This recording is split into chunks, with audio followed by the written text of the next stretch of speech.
has suffered to lead his people into the land of freedom. He is the Redeemer.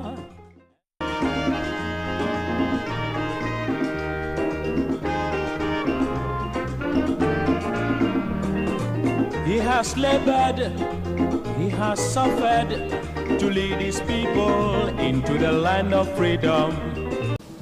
The free-for-all abuse of COVID-19 funds, as gleaned from the Auditor General's report, took the form of various shady schemes.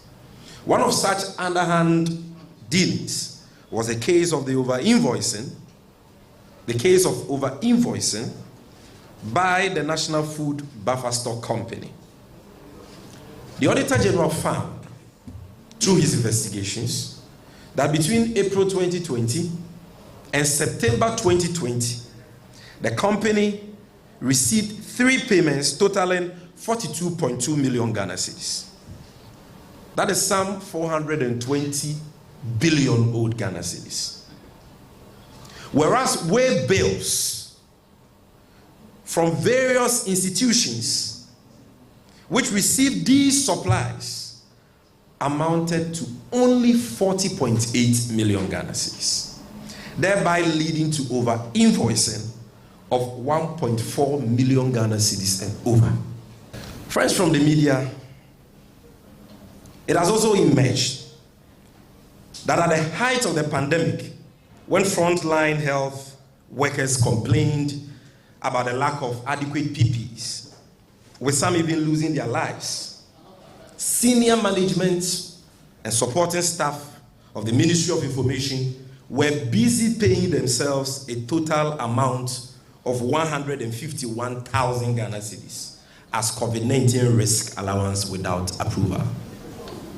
One may ask, what risk did Kojo Nkrumah and these staff of the Ministry of Information face to warrant the sharing of such colossal amount of money among themselves as risk allowance? You here, media men, you attended many Meet the Press series organized by Kojo Nkrumah in the Ministry of Information. When you went there, were you tested for COVID? Or were you treated for COVID?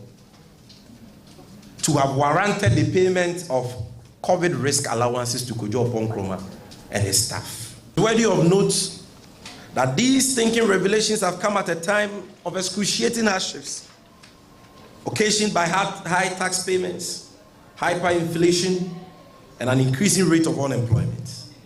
As we speak, ladies and gentlemen, government has announced a total freeze on public sector employment, while our secondary school children are battling with hunger due to shortage of food from the government.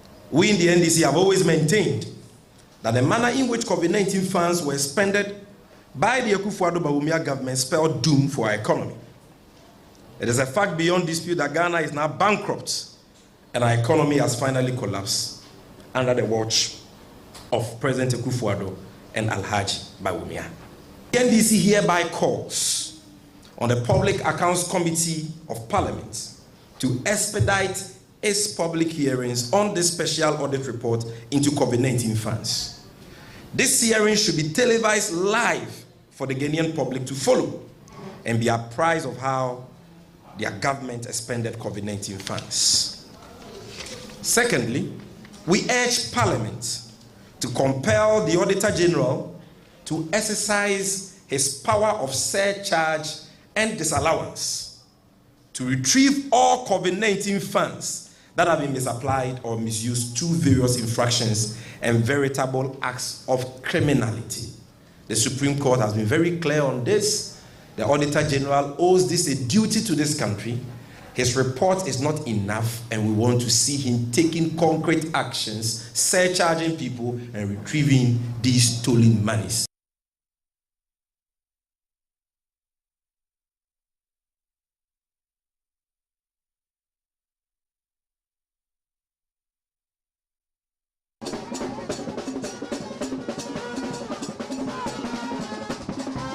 Some market women at the racecourse market singing and dancing to welcome Alan Tremantin Spokesperson for the market, Michael Amponsa, declared the support of the traders for the NPP flag bearer hopeful.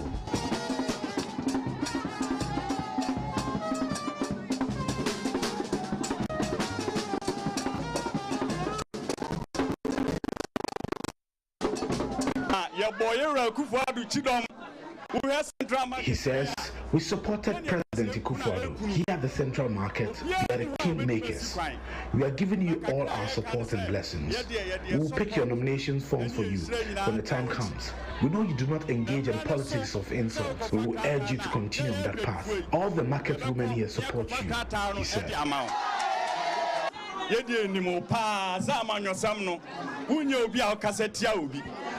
The best round say fasa na faje wa manyosem na nyamia boss ro boss ase no ni nsira ode be ma ono eso papa ti esra wada roma edwa ha ma nyina yeta wachi.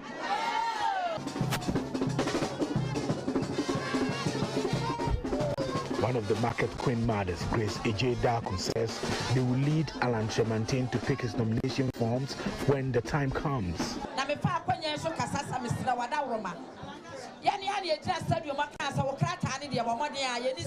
We do not have the money, but help us to pick the nomination form for you. We want to prove our love to you, she said. Another leader, Nana Yafuwa, says Alan Tremantin is their only hope. To no allow no vote.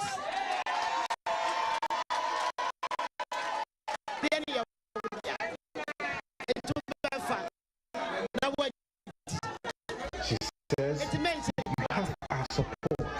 Do not worry. You will win and become the flag bearer. Speaking in a meeting with Ashanti Regional Chief Imam and others, flag bearer hopeful Alan Tremantin said he appeals to the people of the Volta region. He says they see him as a friend and a brother. He says that is crucial for the NPP to increase its votes in the Volta region during the general elections in 2024.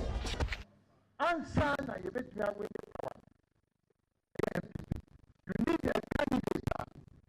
Ashanti region about 80%. So he says, before the NPP can win power, we need a candidate who can win about 80% of the votes in the Ashanti region. If we do not get a candidate who can garner that, then the battle will be difficult. You know, these are very difficult financial times.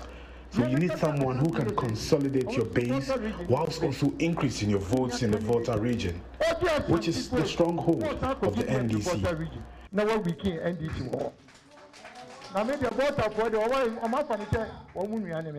The people of the Volta region have taken me as their son or friend.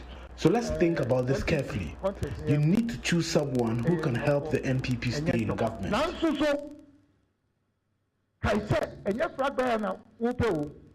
The contest is not between us. It's about the contest between NPP and NDC.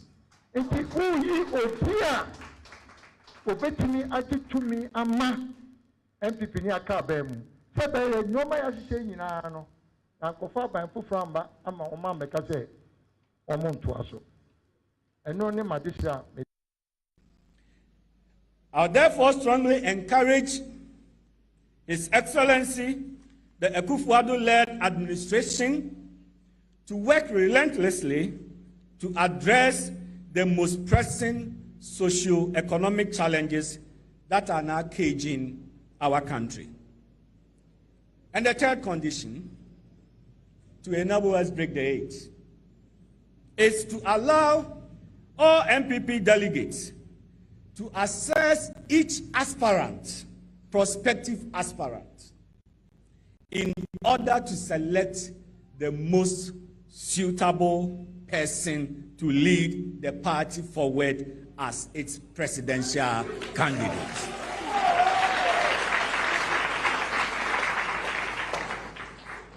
It is therefore critical that the selection process be duly respected.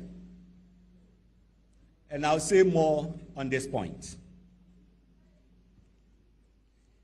Given these three conditions, we have come to the conclusion that a roadblock will be inadvertently created for ourselves as a party if NPP delegates decide to choose a phase that recognizably may be caught in the so-called fatigue web.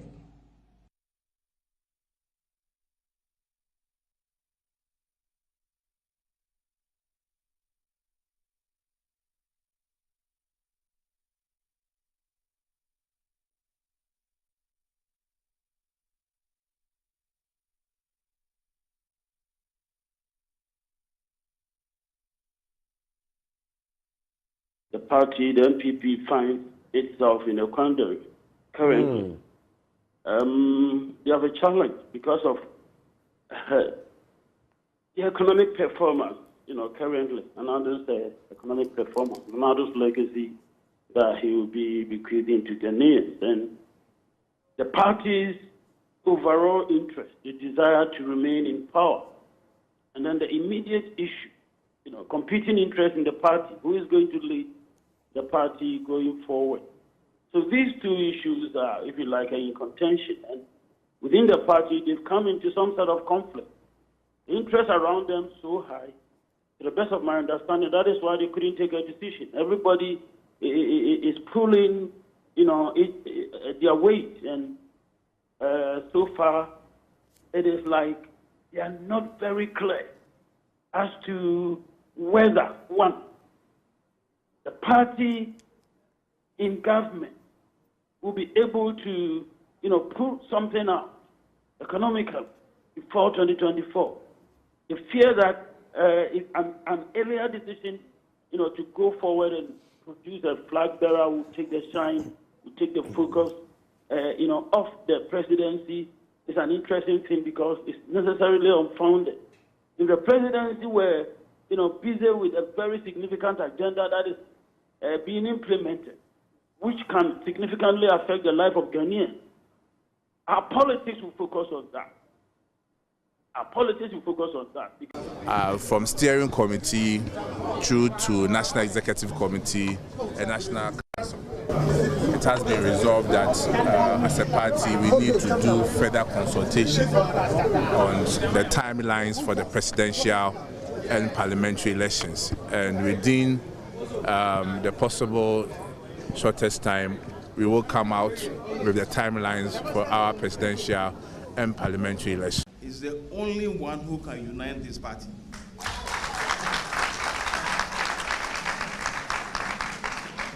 Now let me warn the delegates. This is just a brief statement that I'm making. You'll see more of me.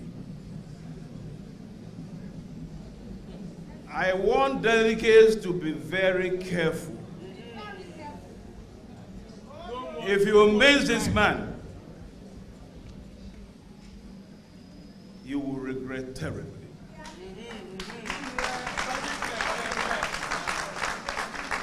I need to emphasize that our country and our party, NPP, needs a fresh, new face, and audacious leadership objectives that will propel us into a more prosperous future. This is the direction our movement has determined for this leadership campaign, and I accept the challenge. A new phase enabling the NPP to break the eight. The free-for-all abuse of COVID-19 funds, as gleaned from the Auditor General's report, took the form of various shady schemes. One of such underhand dealings was a case of the over-invoicing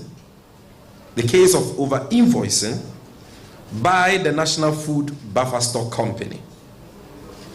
The Auditor General found, through his investigations, that between April 2020 and September 2020, the company received 3 payments totaling 42.2 million Ghana cedis.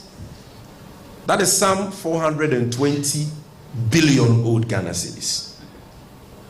Whereas way bills from various institutions which received these supplies amounted to only 40.8 million Ghana cedis, thereby leading to over invoicing of 1.4 million Ghana cedis and over. Friends from the media, it has also emerged that at the height of the pandemic, when frontline health workers complained about the lack of adequate PPEs, with some even losing their lives, senior management and supporting staff of the Ministry of Information were busy paying themselves a total amount of 151,000 Ghana cedis as COVID-19 risk allowance without approval. One may ask, what risk did Kojo Nkrumah and these staff of the Ministry of Information face to warrant the sharing of such colossal amount of money among themselves as risk allowance? You here, media men, you attended many Meet the Press series organized by Kojo Nkrumah in the Ministry of Information. When you went there, were you tested for COVID? Or were you treated for COVID?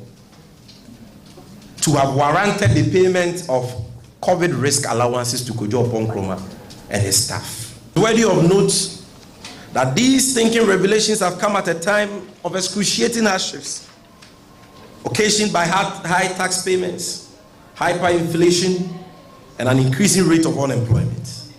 As we speak, ladies and gentlemen, government has announced a total freeze on public sector employment, while our secondary school children are battling with hunger due to shortage of food from the government. We in the NDC have always maintained that the manner in which COVID-19 funds were expended by the Akufo-Addo government spelled doom for our economy. It is a fact beyond dispute that Ghana is now bankrupt and our economy has finally collapsed under the watch of President Akufo-Addo and Alhaji Bawumia. The NDC hereby calls on the Public Accounts Committee of Parliament to expedite its public hearings on this special audit report into COVID-19 funds. This hearing should be televised live for the Ghanaian public to follow and be apprised of how their government expended COVID-19 funds. Secondly, we urge Parliament to compel the Auditor General to exercise his power of surcharge and disallowance to retrieve all COVID-19 funds that have been misapplied or misused through various infractions and veritable acts of criminality. The Supreme Court has been very clear on this. The Auditor General owes this a duty to this country. His report is not enough, and we want to see him taking concrete actions, surcharging people and retrieving these stolen monies.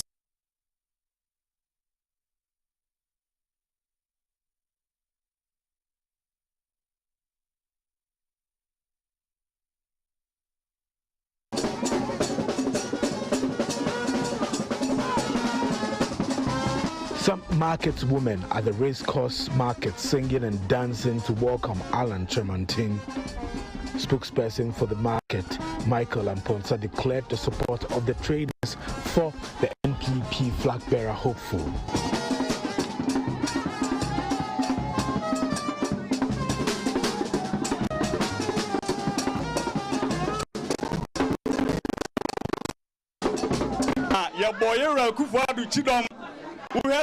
He says, we supported President Akufo-Addo. Here at the Central Market, we are the king makers. We are giving you all our support and blessings. We will pick your nomination forms for you when the time comes. We know you do not engage in politics of insults. We will urge you to continue on that path. All the market women here support you, he said.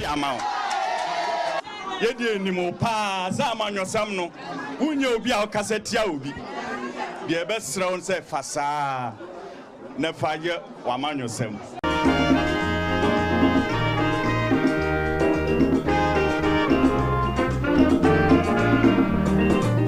has labored, he has suffered to lead his people into the land of freedom.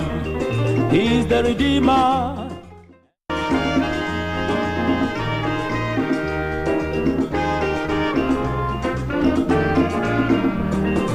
He has labored, He has suffered to lead his people into the land of freedom. He is the Redeemer.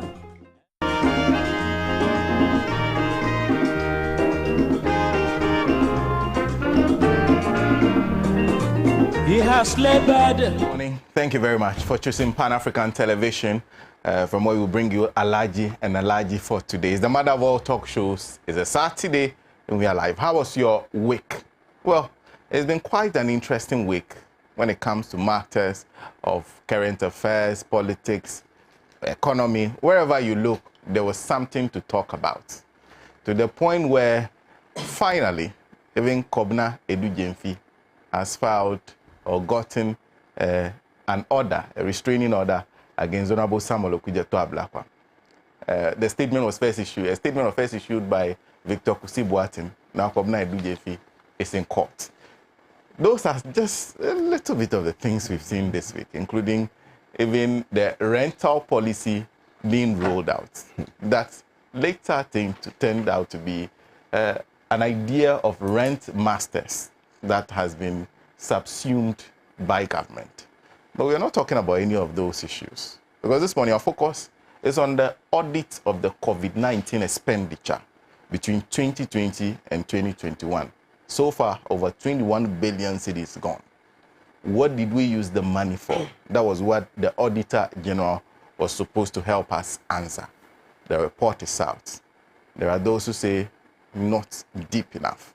There are those who say, well, there's something we can work with. Let's start from here and let's see where we can take it. Then we'll take you into the matter of the new patriotic party. There's been a lot of action this week. Adainimo, who contested in the last Flagbeership elections, has declared his interest in being flag bearer again. This time around, the argument is simple. The NPP needs a face that is untainted with the acts of this government. A new face that cannot be blamed for what has happened over the last 6 years. Alan disagrees. He says, you need somebody who can at least get you 80% of the votes in the Ashanti region. Without that, you're not winning the elections. You need a winnable candidate. And he believes he is the one. Meanwhile, the party and government are on the war front over when the primaries, the presidential primaries, should be held. So we're going to the NPP and talking about their flag bearership contest, especially in light of the suggestion by Mr. Adainimo and the counter by Honorable Kojo Alan-Chairman. Then we'll end with the domestic debt exchange. Government has a new offer on the table for individual bondholders. Simple. If you are above 59 years, we'll give you a 15% coupon, and you have a maximum maturity of 5 years. If you are below 59 years, we'll still give you a maximum maturity of 5 years. But then the coupon is 10%. That's what you are taking home. Well, the individual bondholders say, wait a little, we want to see the exchange memorandum, exactly what this involves, before we decide whether or not this is good. But there are some within the group who are always already saying what we want is an exemption. Government has also had labor on its neck this week, because there has been suggestions from a statement issued by the Ministry of Finance that pension funds are still on the table. Labor says, don't even go there. We have an agreement with you. If you attempt that, you face serious strikes from us. And then there's the matter of the Ghana Amalgamated Trust that's supposed to provide funding or support for banks who may suffer because government is unable to pay their bonds. The Honorable Maame Ama feels that this is a ploy to take over the banks, because once you go and take money from the GAT does not ask for a payback of the money. What GAT does is take up equity or shares in your bank, so they can gradually become owners of your bank through that process. So he says, stop using GAT to support banks whose suffering you are causing yourself. So those are the issues we'll be discussing today on Alhaji and Alhaji, live from the studios of Pan-African Television. We are live on Radio Gold 90.5 FM. We're also live on several affiliate radio stations across the country.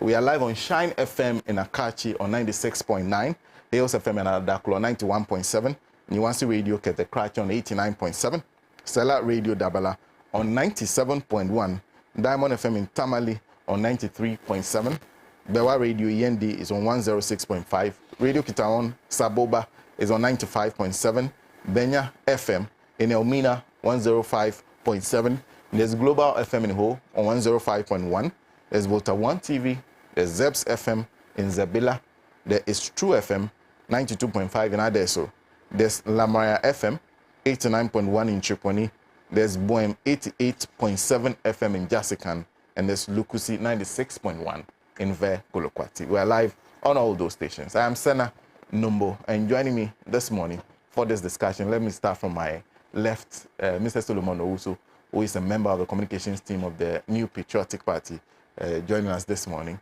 And then sitting right beside him is Nii Yarboi Annan, who is a financial analyst. And we have Alhaji Inusah Fuseini, who is former member of parliament for Tamale Central, joining us once again in the studios for the second time, the second consecutive time in 2 weeks. Was here last week too. And then we'll be joined by Ama Pratt, who is the general manager of Pan African TV. That's my panel for today. And then we dive right into it and start the conversation with the matter of the audit, the special audit that was conducted by the Auditor General into our expenditure of COVID-19 funds. Well, let me start with Mr. Solomon Owusu, because already he seemed ready to start. So I'll start with you. Good morning. Good morning, sir. Good morning to the panel. It's always a delight to meet Alhaji and who seems to be the presumptive. Now the NDC has a term called presumptive.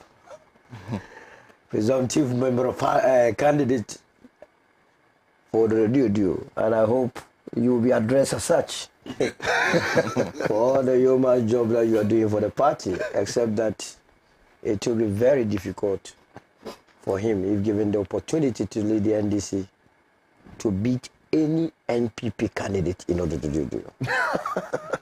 And so he must not get that at the back of his mind. Sena, this morning, what are we talking about? COVID-19 audit. Let me just use a few minutes to give a bit of a background so that we are all on the same page as to why some issues are being overblown. And like they say, good living breeds forgetfulness. When people get over their issues, they always forget the troubles that they went through before getting over it. I mean, on the 11th of March 2020, the World Health Organization declared COVID as a pandemic. At that stage, or at that time, everyone in this country did not know how the future holds for us, how we were going to even survive it, because this was a virus that nobody had a clue, even the professionals. I remember that was when we began hearing terms like bending the curve, social distancing, washing your hands, and so on and so forth. So we were all studying how it would go. And that was when, as a country, the president developed what we call the Fellow Ghanaian series, addressing the country, reassuring us. At that time, I remember very well that even the minority led by Samuel Okujeto were calling on government to quickly go and bring Ghanaians who were stranded out of this country. At that time, I did not hear anyone talk about how we were going to expend state resources. All that the Ghanaian, the average Ghanaian, was looking forward to was how we can save lives and property in this country. And so it was an emergency situation. Now I remember the finance minister quickly went to parliament for parliament to make certain ratifications, pass certain emergency laws to enable the executive expend some monies. So we needed to raise or mobilize monies for expenditure. And I remember also that when the finance minister went to Parliament then, he went there with two objectives. First, to get monies to be able to deal directly with COVID-19 and also for budgetary support. Lo and behold, we were able at the end of the day to mobilize some form of monies. And it has been on the lips of many, especially our opposition brothers, to castigate aspersions. Some on truth, some just wild imaginations, some for propaganda value, just to tarnish the image of this government. And so they called for audit. And rightly so, under Article 187 of our Constitution, the Auditor General has done what is expected of him. And I want to commend the Auditor General for at least being truthful, because as we speak, no one has been able to disagree with his audit figures. And so the audit has been presented. It's a public document. All of us are in the know what actually took place, whether intentionally or not intentionally, whether people decided to take advantage of our problems to milk the state. These are all matters that have been captured in the audit report that, fortunately, when the Auditor General presents his report, he presents it to the Speaker of Parliament. And Parliament as a body has to constitute what you call the Public Accounts Committee to deal with it. And that is what it is going through. Sometimes the auditor, audit is based on observations by the auditor using existing financial regulations or the constitutions or policies and directives. So if you do something that goes contrary to what the law says, then the auditor would definitely remark that you did not do what was right. That is what we are dealing with. I heard our brothers in the NDC do a press conference on this audit, and I felt that the NDC that I knew of old, this current generation, they have to up the game, especially the communication wing. If really they want to make any impact in our political space, you really have to up their game. As a matter of fact, when I heard the NDC broadcast that they were going to hold a press conference on the COVID-19 audit, the first thing that came to mind was that they were going to use the opportunity, take the opportunity to apologize to the good people of this country for either they misleading the former president in deceiving the good people of this country on the amount of COVID-19 monies expended by this country. Sena, you remember somewhere on the 24th of April, 2022, the 24th Harvard Business Summit for Africa. The former president had the privilege of being invited to address the business community, especially those from our part of the continent. And not just to address them, to market the country called Ghana. Sena, when the former president had the opportunity of addressing that momentous occasion, he decided to do what we call presidential propaganda. In the said event, he was specific that government has blown a whopping 33 billion Ghana cedis on COVID-19. So I remember those days on this network, on your platform, on your morning show platform, any NDC communicator that I met, that they should do this country the honors by giving us a breakdown of what constituted the over 33 billion. Not even 33 billion, over. So it could be 100 billion, 200 billion, 500 billion, and so on and so forth. They voodooly, or in a very canny way, came out with some figures to justify the 33 billion. And I remember telling them that that couldn't have been the case. And that if for nothing at all, the former president has told us that he has learned from the past deeds, things that Ghanaians did not like about him, and that he was not going to repeat such things. Meaning we were not going to be fed with deception. Lo and behold, the audit report is presented. And Sena, what have we been told? We have been told that in total, an amount of 21,844,189,185.24 cedis was mobilized between 2020 to 2022. And in fact, in 2020, it was 19 billion plus. In 2021, 1.99 billion. And in 2022, 785 billion. So clearly, if the NDC and by extension its communication outfit is doing a press conference, one would have thought that they would first of all have to deal with the hurdle of juxtaposing the audit amount of 21 billion to what the former president said. So that either they question the audit itself, because as it stands now, it means either the Auditor General is lying or the former president is lying. That we blew 33 billion, whereas the Auditor General is saying, in actual fact, it was 21 billion. So who is telling us the truth? So they should have used the occasion to clear the air, so that people will be able to, as it were, have some level of confidence in the former president, in his bid to lead this country. Remember, he wants to lead this country again.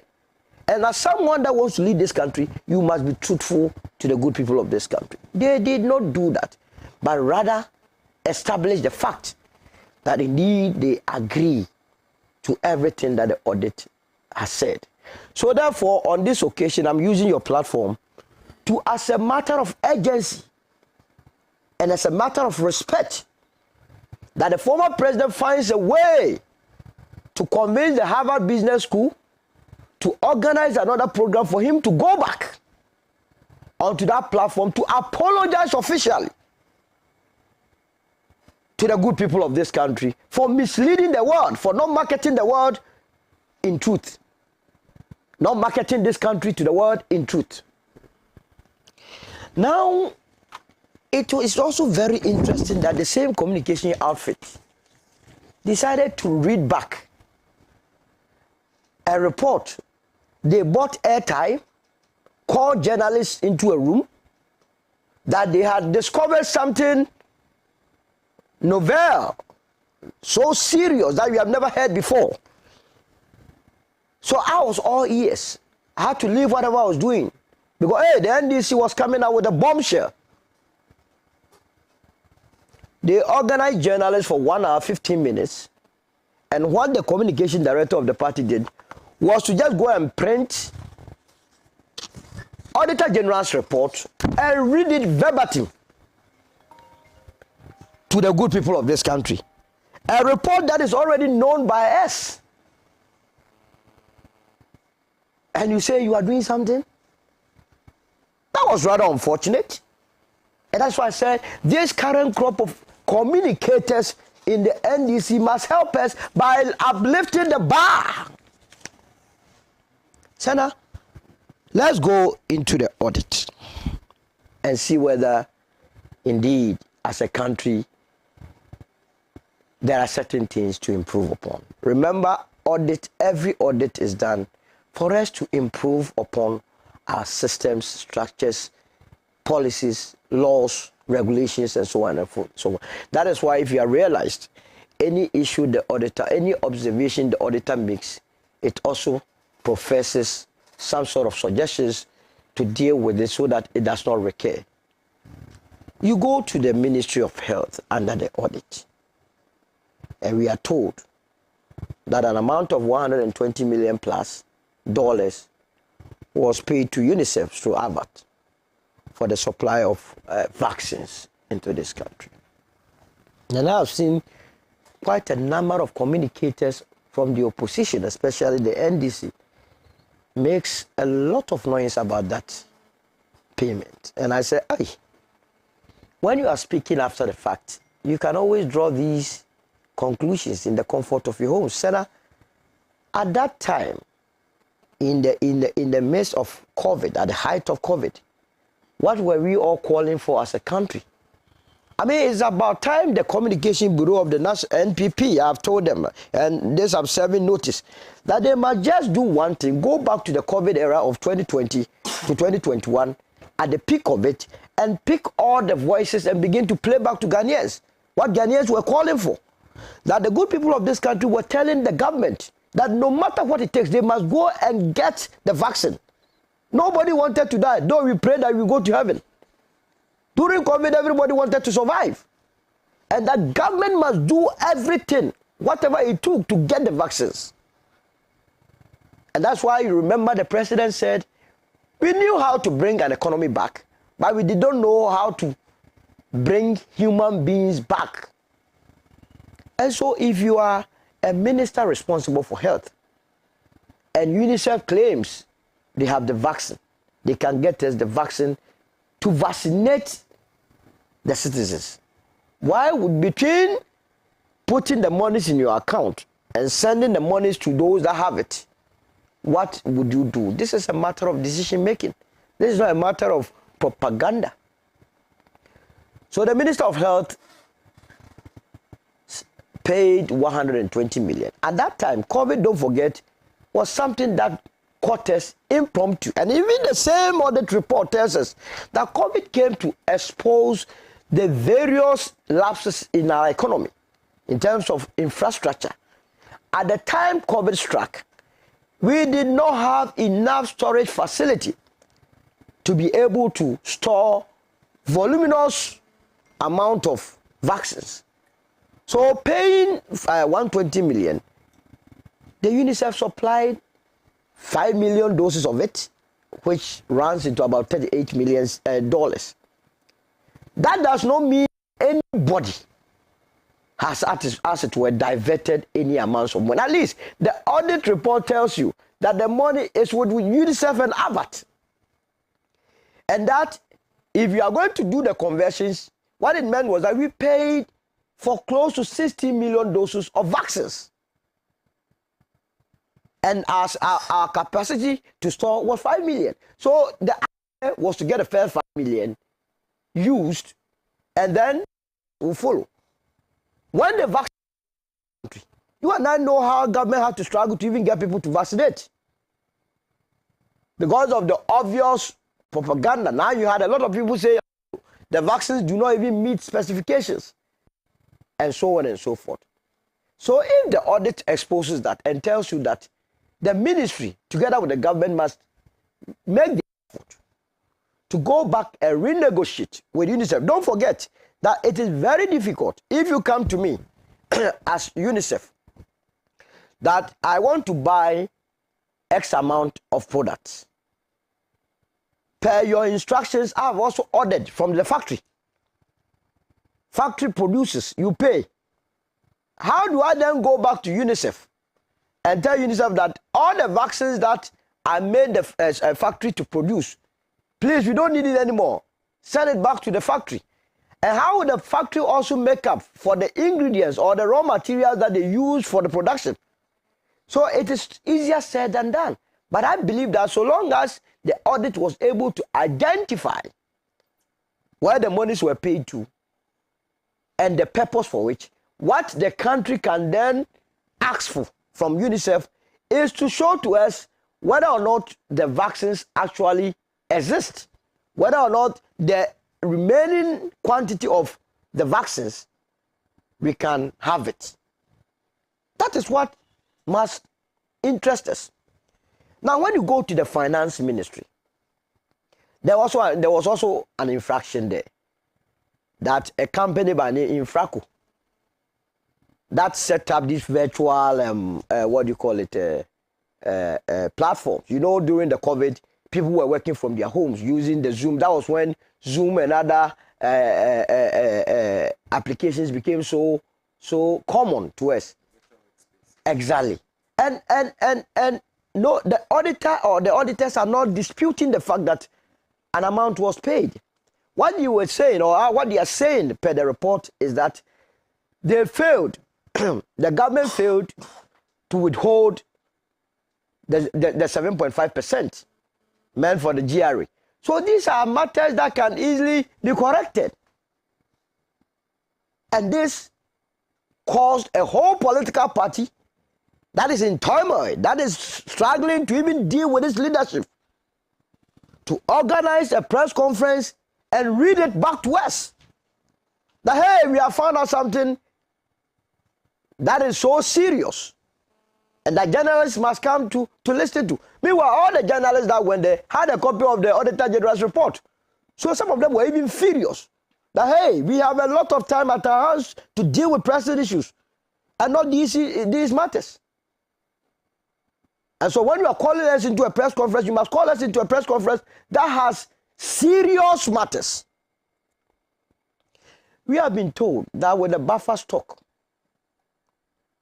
there seems to be an over-invoicing. I am one of those that will never support anybody that tries to shortchange the good people of this country. If there has been over-invoicing, it's very easy for refund. And I'm very happy that the Public Accounts Committee is sitting.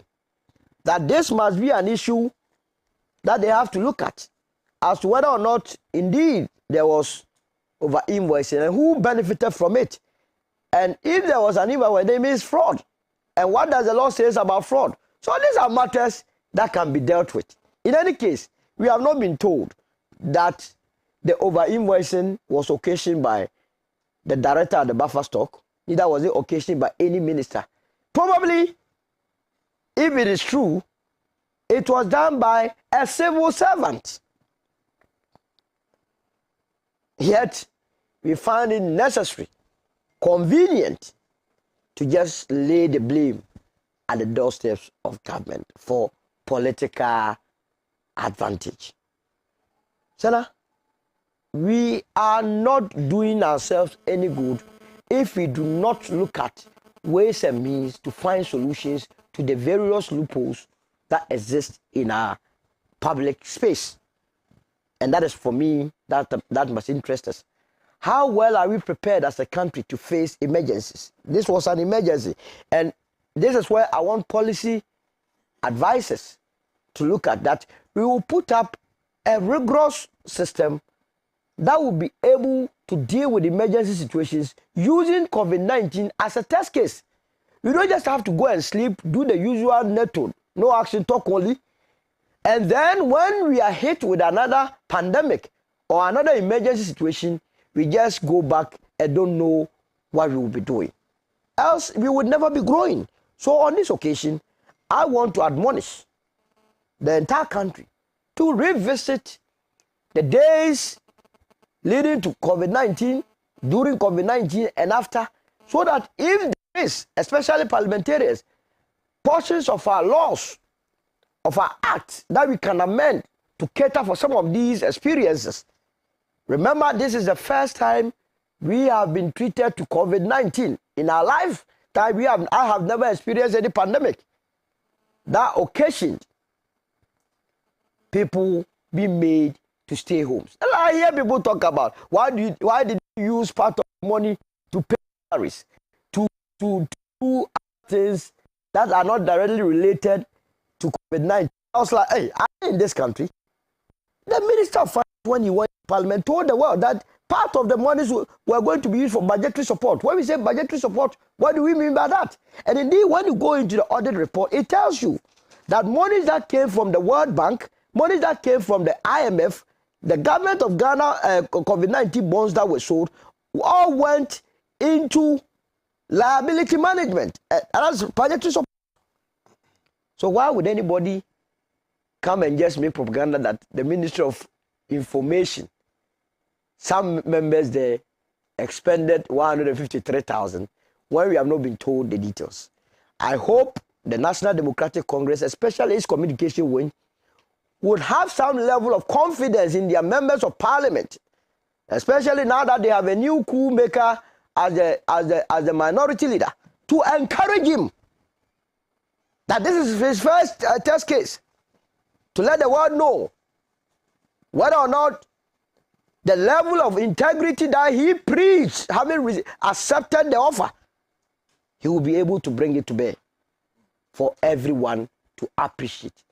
And than that, there is nothing in what they did, and it was total waste of everyone's time. Thank you. Thank you very much. Solomon was starting up a discussion for us on the COVID updates. I'll jump to Alhaji, but before I go to Alhaji, because Alhaji, essentially this is about expenditure in public office. The major spender of the monies is the Minister of Health, which means that a lot of the monies we have gone to him for approval for the releases to other agencies, including other ministries. So I'll go to him because he's held public office and take his thoughts on the report. But first, let me just go to a few messages. Okay. There's a saying in Shadows. It says, so you people can fool some people sometimes, but you cannot fool all the people all the time. Now Ghanaians have seen the light. There's also Samuel, is it Avayevo, who says, emergency for you people to milk Ghana dry. There's Kofi Frimpong, who says MPP never again, because if we have these educated people in the system, how do we proceed as a country? Morgan Pounds is also in good morning. Please, we need call up.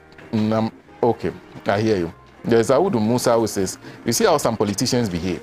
The MPP says Sami Jemfi printed the Auditor General's report and read it to the journalists. My question is, what is he also referring to? Is it not from the same report? Francis Gordon, government has wasted a lot of money on COVID, even the COVID vaccine itself. The Ministry of Health did not do a good job. Wasteful spending, Kwang. There's some Banfo who says, good morning, Sena, and your respected panelists. Solo supporting this series of TV by the government. Hey, Ghana. Salasi Sam says Ghanaians are not angry enough. And that's why characters like this have the audacity to be talking like this. I can't believe what I'm hearing. Unbelievable. Lengi says, did you say the journalists were furious? They should have refused their TNT. That's Lengi Shawe. That's quite an interesting one. There was a TNT, I wasn't there. There's there's okay, this is PSC Oceanto. Decision making with the COVID money, it is just like a house on fire. Whilst people get inside to rescue babies, to save lives, others get in to carry TV sets and other valuables and run away with it. That is MPP for you. That's PSC Oceanto. And then this one is Nii Tema, who says, is this man talking to the topic for discussion on discussing the NDC and its communications? In fact, we are in this mess due to persons like him in charge of Ghana. That's from Nii, from Tema. Then there's Dennis Yakwete, who says, so sad the revelation of the Public Accounts Committee relative to the COVID-19 actually is from the Auditor General's report, which has been blamed without ceasing for our present excruciating condition. Even as I pray that this turns out to be otherwise, it is the more reason why our leaders in the labor front must not under any circumstances give into any domestic debt exchange program involving workers' pension funds. For Adainimo, he's a fine gentleman, but I am afraid that he is not the kind of people at the helm of affairs at the moment want. The MPP needs persons who can cover up for the rot of President Nana Addo's administration in case, quote, the breaking eight becomes a reality. And Adainimo and the likes of Engineer Kobna Ajay Japong are not such people. Shalom. Alhaji. Well, Sana, first of all, let me say good morning to you. Solomon, in his usual propaganda. Nii, Teote. You my dear. Well, I was thinking that you were not going to come actually, because now listening to Solomon, I get very concerned and worried. He started by saying that the former president has said that we had spent a whooping 33 billion. He forgets that this Auditor General's report does not include the amount of money the Minister of Health paid to the Sheikh for the Russian vaccines. He forgets that. He forgets that this money, this $33 billion includes doesn't include monies in the covert fund, in the COVID fund that was established. I think you remember. I remember. Good. This $33 billion, 33 billion Ghana cedis, includes the donations we received from the Chinese billionaire. Jack Ma. Remember? No, you remember? I remember. Good. So when the former president talks, you need to sit back and ask yourself, why is the former president talking this way? Then you come to understand that he has the facts. But even before I go on, let me say congratulations to my brother, son, friend, Sidi Idi. Today he's performing the outdooring of his firstborn, new baby, firstborn. It's a young man who was grown up, married. We were privileged to be part of the ceremony. His wife has delivered through cesarean operation. And today he's performing the... I should have been there. But Sena, of course, you have a habit of truncating my plans.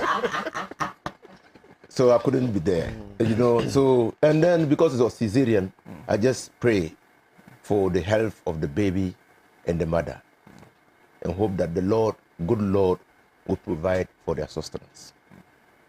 So now, in dealing with the Auditor General's report, we first of all have to go to the transmitter letter, and particularly paragraph 4 of the transmitter letter, so that people will know the amount of money that we are talking about and the source of that money.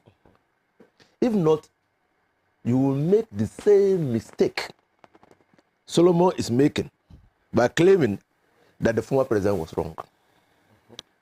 So let's go to paragraph 4 of the transmitter letter from the Auditor General's office. And I'm trying to open my phone to be able to do that. The Auditor General gives an indication of what constitutes the subject matter of the audit in paragraph 4. Yeah. It says, and I quote, we noted that the amount of 21,844,189,185.24 Ghana cedis was sourced from the contingency fund, and the line that one, I'm coming back to it, the World Bank Group, the International Monetary Fund, the African Development Bank, the European Union, and the sale of Bank of Ghana COVID-19 bonds for the 2020, 2021, and 2022 fiscal years to finance the coronavirus alleviation program and the implementation of the Ghana COVID-19 emergency preparedness and response plans, as well as budgetary support. So you get an indication of where the money is coming from. I said, I'll come back to the contingency fund. There was no money in the contingency fund at the time that COVID-19 struck. So the minister came to Parliament to ask Parliament to give him permission to withdraw about $250 million from one of the petroleum holding funds. That is the stabilization fund. Detailed how the 250 something million, which was about 1.2 billion, was going to be used. When permission was given, he could not draw from the stabilization fund. That money had to be moved into a contingency fund before it could become available to the minister. So I want this impression that contingency fund in budget preparation, the financial expert is here, is supposed to be part of the budget preparation. It might lead to a misimpression that there was money in the contingency fund. There was no money in the contingency fund.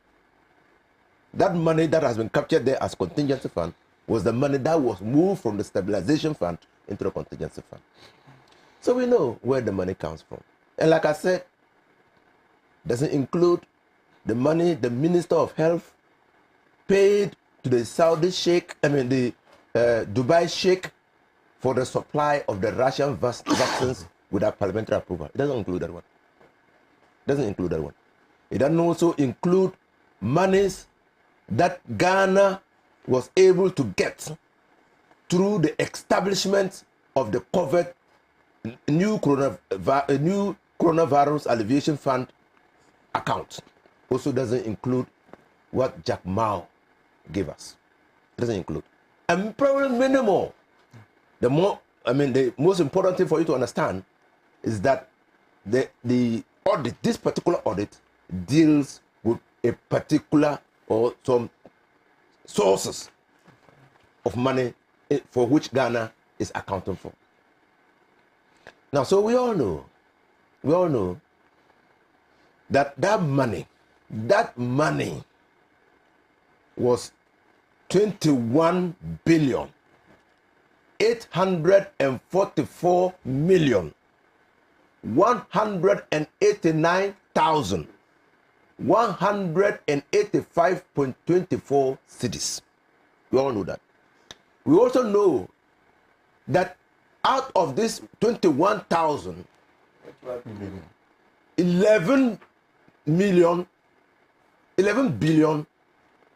999 million went directly into COVID. The rest did not go to COVID. It went to other things, including the payment of salaries of NAPCO personnel. Okay? We know that. Now, so our interest today, we're not even, the Auditor General is not auditing what went outside the 21 billion. We are auditing the 21, the 11 point something billion. 11.9. Because that went directly into. Now, and you will be left to no doubt that the report is a story of how awful and corrupt the people that we have put in the management of our resources have been. Because it is a litany of wasteful expenditure, recklessness, thievery, plunder, and if you want, ineptitude. My brother, it details how the COVID-19 funds were not managed. It is not about the management. The report details how the COVID-19 funds were not managed. So it provides you with a record of reckless disregard for our laws and regulations. Solomon, when you are reading, you didn't see that? You didn't see that the Public Financial Management Act was violated many times over in various departments? Yes, that's why I said that. So you didn't see that the regulations under the COVID-19 management, under the Public Financial Management Act were violated with impunity? You didn't see that. Now, you clearly did not see that it was totally immoral and ethical conduct that was being displayed in the non-management of the funds. Tell me, even as a person, how can you accept honor certificates for amortizing or retiring debts in the public sector? How can you? How can you even, as a public office, make payments for public debt in cash? You didn't see anything wrong with that? No. I mean, I don't want to engage to be honest with you, if you read the report and you don't weep in your heart, you will never, then you have the heart of stone. You didn't see how the $430 million provided by the World Bank, how much was given to the Minister of Health? Almost $328 million. So where's the report? You say we shouldn't follow the Auditor General's report. Yeah. Where's the remaining $100 million? Well, it went into budgetary support. No, it didn't. No, the budgetary support includes the 21 billion 844 189 185.24 includes the budgetary support. All the monies that we got, the part that went to the support, the budgetary support, is included in that amount. That's why we are dealing with only about 12 billion. Not so? Yes. So, yes. So where is it? Where? Because the World Bank gave us $430 million. The Auditor General's report says that 300, I'm happy Solomon has collaborated that, because the report is in the report. Yes. 328 million. So the Auditor General is accounting for the 328 million. Where is the 100 million? So there are many questions yet unanswered. Many questions. Where did the Minister of Finance get the money that he got to transfer to the Sheikh in Dubai? If we were looking for budgetary support, are we running this country on a whom you know basis? Or there is some kind of mafia, cabal behind the whole engine of government that determines the priorities of expenditure of this government? Is there some cabal that while we are taking money from the European Union, from the African Development Bank, from the European Union, we are and using part of that money, and ostensibly that money was to help us, apart from the rapid credit, which was for budgetary support. All other monies, and that was 1 billion, all the other monies were to help us fight COVID, including the 10 billion Ghana cedis given to government by the Bank of Ghana through the sale of the bonds. All those monies were to fight COVID. And so, my brother, you cannot help but understand, after reading the report, why we are where we are today. Because you will be left in no doubt that we somehow put into office an insensitive,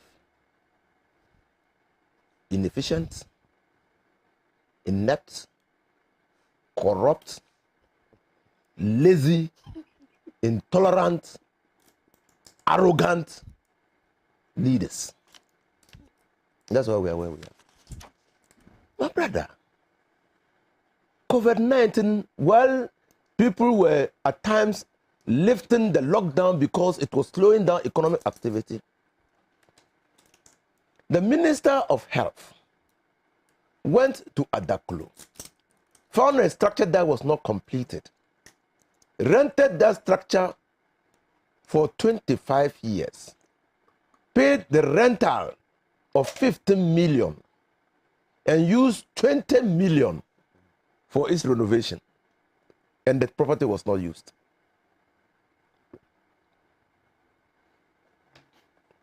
The property was not used.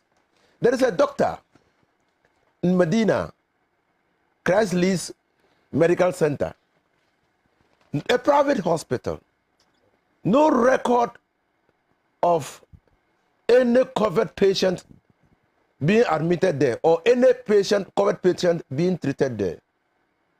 he was given medical equipment. On what basis, under what circumstances would a public equipment end up in a private home? If it's not thievery, under what circumstance? How can you explain away that? How can you explain away that? You say you want emergency holding centers. You give contracts to contractors after violating the Public Procurement Act. Pay them mobilization, justifying it on the basis of that you really need it fast. They post no guarantees. They post no guarantees. You know, if I'm going to give mobilization, advance payment, because in Ghana, we pay in arrears. That is why you have to work 30 days before you are paid. We pay in arrears. We don't pay in advance. And so, if a contractor works, presents a certificate upon investigation, assessment, and validation, then we pay. So if a contractor wants us to give him money, to advance him money to do the contract, he must post a guarantee. Huh?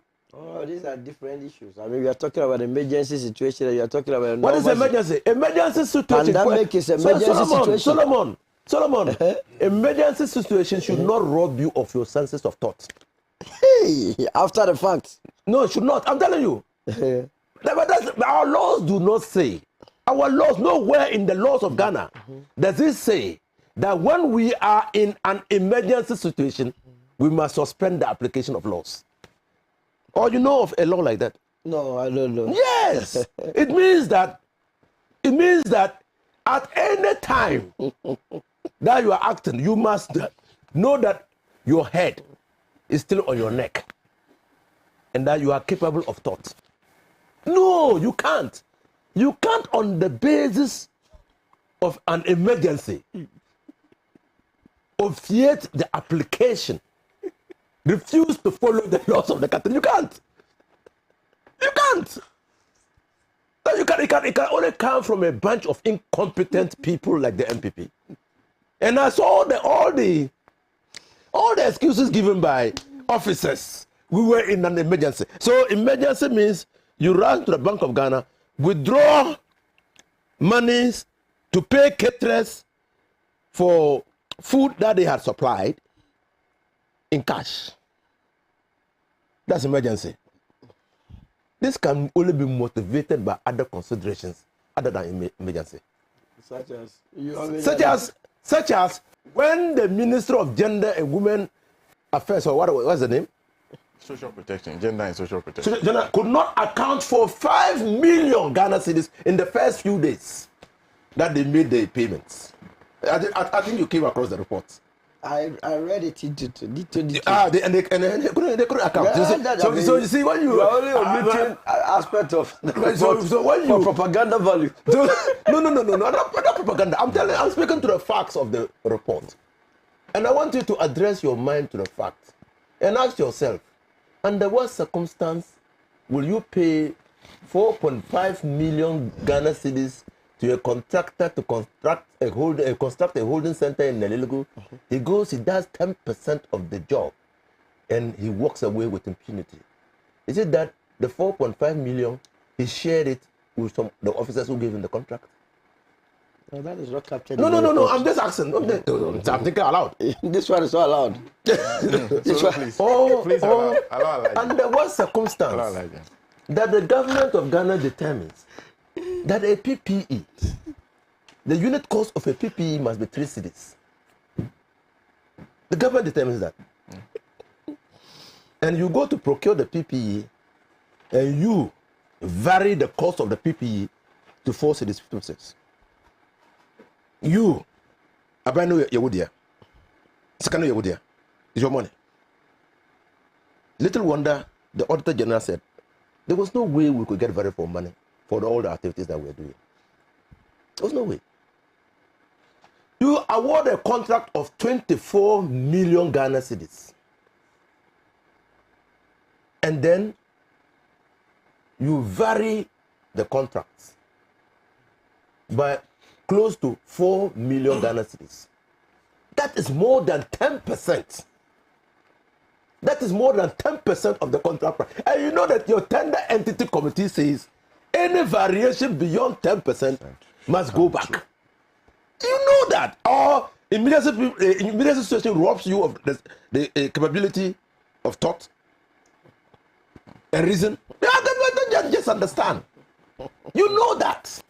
If this is not impunity, tell me what it is. Tell me what it is. You see, I will beg all Ghanaians, those who can read, make an effort to read the report. And my brother, why? Today you are saying that so the World Bank paid, we paid for World Bank Avant. The last payment was on 15 July 2022. And it was 59 million. More than all the doses we had received so far from that body. What I'm saying that 59 on 15th July, less than 7 months ago, we made a payment of more than $59 million. When at that time we had lifted, we were no longer under COVID. The vaccines had not been delivered. We were still paying. You see, Malawi president said something. Maybe Akufo-Addo did not hear. And so his government. You see, when a people are in crisis, you don't milk them. You have to show empathy. You have to be compassionate and sensitive to their plight. That's why when the minister used COVID money to buy an airplane ticket in that faraway country, he was disciplined. Because the people are dying. You need to sympathize with them. You need to empathize with them. You need to be prudent in the utilization of state resources. You need to show them that, look, because we are in crisis, I'm varying resources from X, Y, Z to be able to deal with them. But what did we say? It was in the heart of COVID that Agenda 111 was announced. Meanwhile, we're looking for 1 billion for budgetary support. We're looking for 1 billion for budgetary support. In the heart of that, we're announcing projects. Part of the rapid response credit was used to pay school, senior high school.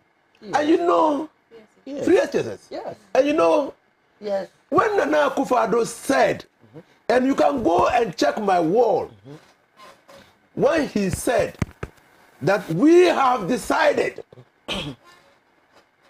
to use our resources to fund the free senior high school, I reminded him, decisions have what? Consequences. Because you don't become emotive when you are putting in place a long-lasting decision that will affect the lives of your people in ways that you can't imagine. That will affect your level of development in ways when you were doing that and we encouraged you to at least, I did a little EMBA. Such a major decision must come with a funding source. What is going to fund it? Because we don't have the money. Now we applaud the decision. But how are you going to fund it? He said we should we should go away the naysayers. He called us the naysayers. You have to go to World Bank to take money to come and pay for. throughout the report, and we are yet to see, maybe there's other orders which will come. Nobody tells us how much was generated in this country during the COVID period. Now, I understand that report is not directed at that. But there are more questions than answers. The meat in the report is enough to feed all of us to understand how this government has not managed the economy. It's enough. So everybody, even if you can't read all, just take one part and read, analyze it. You'll be left in no doubt that we made a tragic mistake in 2016 when we elected Nana Akufo-Addo into office. In fact, someone had told me that he had always known that Nana Akufo-Addo had no managerial skills. He had always known that. But he didn't know that when given the highest office of the land, he will be an unmitigated disaster. And that's what we are saying. We will come to the debt exchange program. Yeah. Okay. But clearly, that window that has been provided by the Auditor General's report. Now, the Auditor General has been very candid in some places. And that's why I said that this Auditor General, even though he did well, he failed in many respects.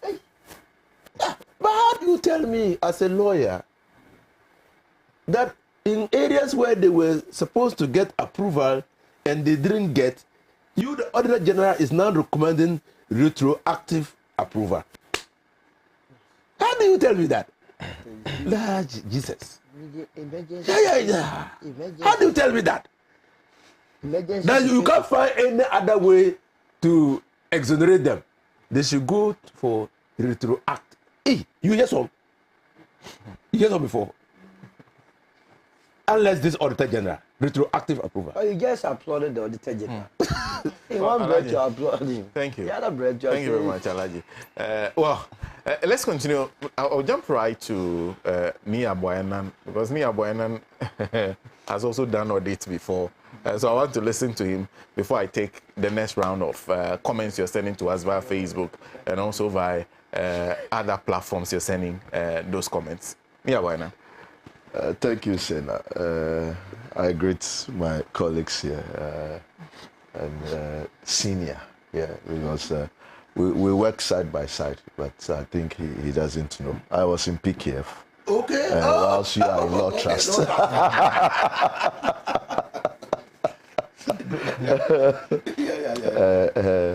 And I know the propaganda solo tried to play here.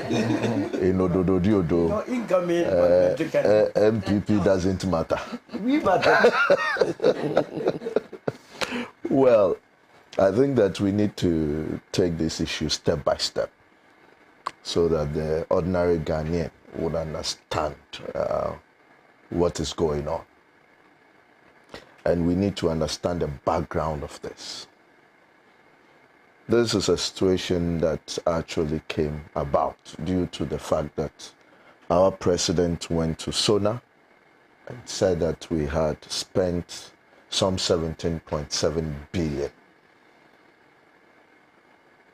Ghana cedis, whereas the finance minister also indicated a 19.3 billion. And this was the basis for the minority in parliament to begin questioning the COVID expenditure. Subsequent to this, the finance minister went to parliament and presented accounting for the COVID expenditure. He had put expenditure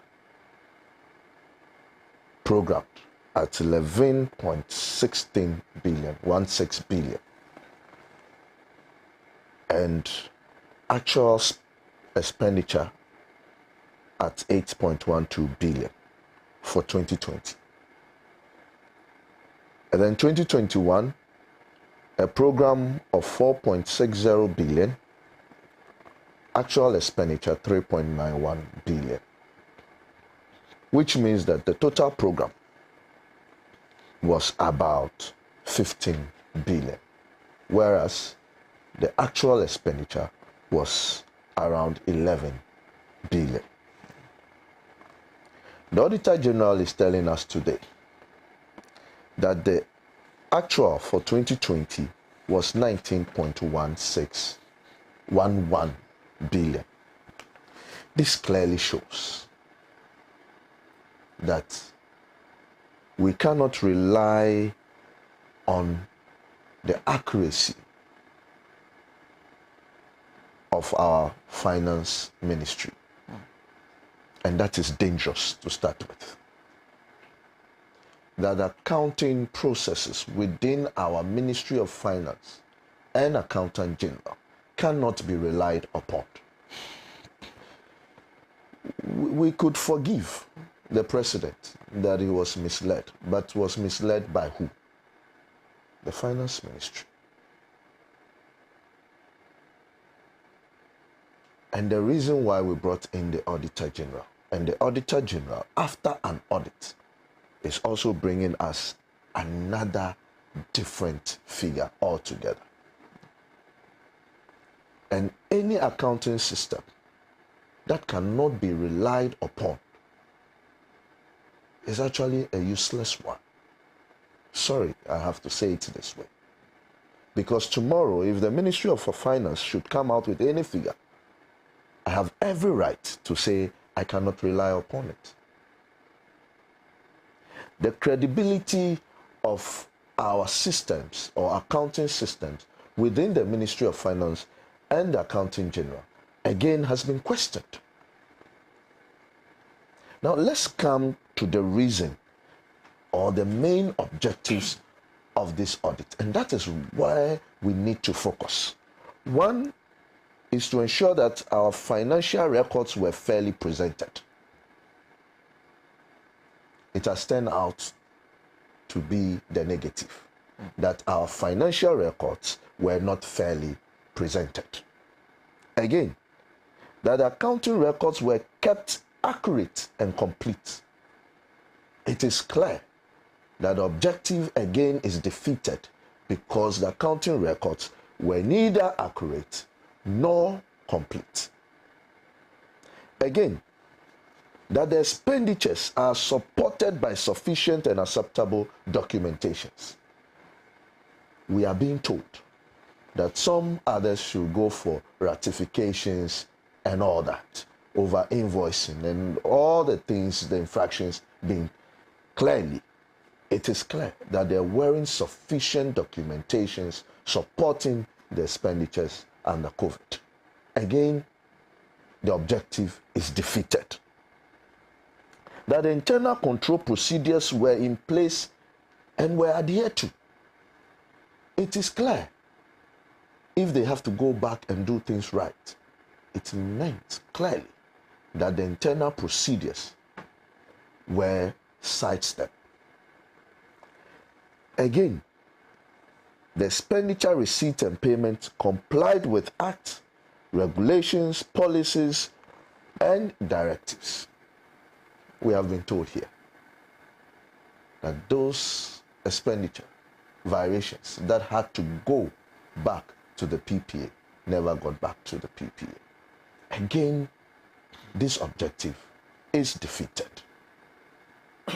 Sena, forget about the figures. This is what we are talking about. Every audit,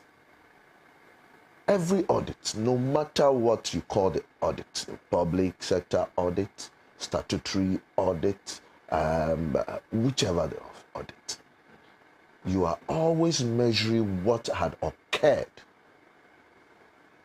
to rules, standards, guides, directives, procedures. You are measuring the actual occurrence against it and reporting the various infractions where adherence was not occasioned. That is what we are talking about. Is it right and appropriate to call for this audit per the findings brought out by the Auditor General? It meant that it was necessary to have called for this audit, as the audit brought out things that hitherto we wouldn't have found out in terms of the presentation we had from the Minister of Finance. Yes, it has proven same that things that were not privy to us, infractions that were not privy to us, would never have been known if this audit had not been occasioned. This is what we are talking about. We can then go into the details. What was supposed to be done, what was not done. But that, for me, is secondary. We must also understand how the audit processes works out. This is more like a forensic audit, you would have said, because they went out there to find the faults, and they have found those faults. The Auditor General's recommendations does not in any way cure the various mischiefs and infractions within the report itself. His recommendations are only recommendations. And therefore, if he says that go and seek retrospective approval for A and B, does not mean that for a government worth its salt, ready and prepared to protect the public purse, should not pick up those infractions and make sure that we handle it at appropriate quarters. That I have not seen in. I was expecting that some of the infractions there would have seen the police moving in, arresting some people, because if it is said that I have issued an over-invoiced, which is still criminal. And what are we being told? Recommendations or what? No. The letter issued by the Minister of Finance, it's shameful and disgraceful to say that you look at the various whatever and improve. We are not asking for improvement. The monies belonging to the people of Ghana has been diverted, has been stolen from them, and that is criminal and must be treated as such. Go back to the report that the Minister of Finance brought to us, I think somewhere 2022 March in Parliament. He had clearly stated under budgetary support the 1 billion IMF rapid credit support we received, the 10 billion BOG bonds issued, the 69.3 US dollars, 69.3 million AFDD US dollars money we got, the $99.7 million EU monies we got. These were clearly for what? Budget support. Look, we had a budget that was funded before COVID hit. We had gone to the IMF with a different, or I should say, a reviewed budget based on COVID. And we had said that in terms of our revenue shortfall, we would need about 8 billion. And in terms of our expenditure, we had cut some expenditures down, and we were expecting to do around 186 billion in terms of expenditure. So the total difference that we needed to finance because of COVID was around 11 billion. What we had actually received, the total of what we have received to support the budget, from which we have varied and know exactly what has been programmed, was more than the 11 billion. And this is where the recklessness do come in. After a review of the budget to about 190, we end up spending over 196 or 99 billion, even with the revised budget. Yet, the cuts that we expected in terms of the revenues of 8 billion had been reduced by the actuals to about 3 billion. So where is the excuse? That we went on recklessly to spend because of what? We have realized that all of a sudden we had enough. In 2020, we needed to win an election. So let's go out there and spend more. And that is why we cross the program line in terms of expenditure. This report, I will advise that if the president there meant well for this country, if this country is on his heart, if we should hold him by his word that he would protect the public purse, this is a report for our CID to start arresting people and putting people behind bars. This is the time the Attorney General must commence prosecution of certain individuals and institutions. Because if you know how public audit is done, then you would understand. Because they go direct to the receipts and vouchers. They will vouch each receipt. They would also check all the bank deposits, transfers, and all that. They will trace all that. And therefore, if all these have been done, we don't need a letter from the Minister of Finance to tell us what they will do. No. We need our criminal investigation department to step in and the Attorney General to start prosecution. And this is a monumental failure of our accounting system, both at the Ministry of Finance and at the Accountant General. And this does not mean well for us.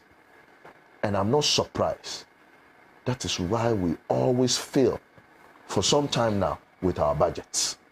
Because if the accounting processes and procedures are this weak for people to circumvent the process so easily, then I wonder what we are sitting on. I pray, because in terms of the Auditor General's usual and normal reports, they cannot do 100% work. The COVID expenditure, it is possible to do 100% work. And I'm sure this is what they have done. And the level of infractions is not good for our image as a country. I will end here. Thank you. Thank you. The one thing that still confuses me is when they talk about budgetary support. Because then I'm wondering whether the COVID expenditures were never part of the budget. Because immediately COVID came, you went in for a review. So you are telling all of us that you plan to spend a little more because of COVID. So was that not part of the budget? So what is the extraordinary budgetary support that is set aside as different from the COVID issue? That has always confused me anyway. But they keep saying that there's budgetary support, there's expenditure on COVID. So expenditure on COVID is different from expenditure on the budget. Which one is which one? Where do you place? There were items under COVID that were programmed. For instance, if you look at the report of the auditor, I am not seeing that 500 million capitalization of the bank, whatever bank. The National Development Bank. I'm not seeing it in its report. Yeah. Okay. Was it budgeted? Was it programmed? I go through the budget and I'm not seeing that as well. Yeah. And that is where the issue was. Look, when COVID hit in March, and we started all these emergency plans and all that, we had not revised the budget. But we had gone ahead to give the IMF a revised budget in our bid to source for the $1 billion credit facility. Okay. Now, if you look at that budget they presented to the IMF and the actual revised budget I think they presented in June, there is a huge variation in between. Well, COVID was an emergency. No one budgets for an emergency. Exactly. But when we had done a budget, and we had determined the sources of revenue to fund that budget, COVID came, trading activity slowed down. We could not raise the necessary revenue. So there was a shortfall. Yes. So we are going to IMF to say, look, because of COVID, we can no longer get the revenue that we require to be able to implement the budget. We have reviewed the budget anyway. We've cut down wasteful expenditure and we've trimmed expenditures. But we still need 11 billion to be able to implement what we agree will be prudent expenditure. You understand? So that one will go to the budget items already determined. Other than the COVID expenditure. The COVID expenditure. Aside. Rani is also suggesting that that 11 billion was then reduced to around 3 billion if you look at the revenue that came. Because if you look at the actual revenue that they got. So it means that projection was even, so it means that what they actually needed in terms of support was only 3 billion. Exactly. Yeah. Anyway, Ama, let me listen to you. Do analysis is this. Do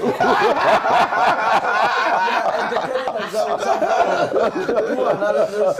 When there is an audit report for them to go to, but I will save my time and listen to them after I come.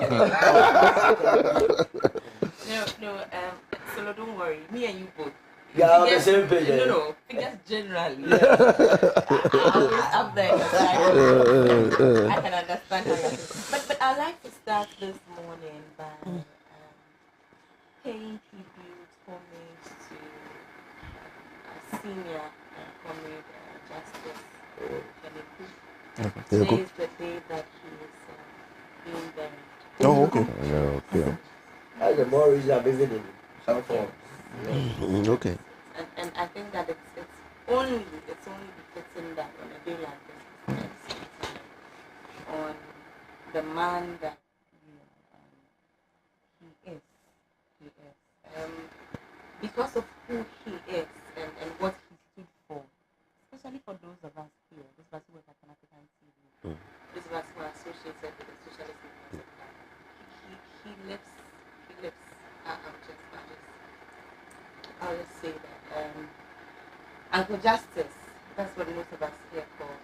Uncle Justice was a pillar of knowledge. It doesn't matter what, history, politics, I can't count the number of times I've called him to learn, just to learn. Maybe there's an issue that has come up, maybe there's a program we're about to do, and any time, even when he was sick, anytime, I could go to his hospital bed and discuss politics.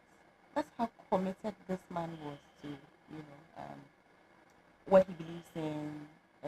advancement of this country. To the last hour, he was still coming to Pan-African TV, being stopped from, coming on air by Mr. Pratt every now and then because he was sick.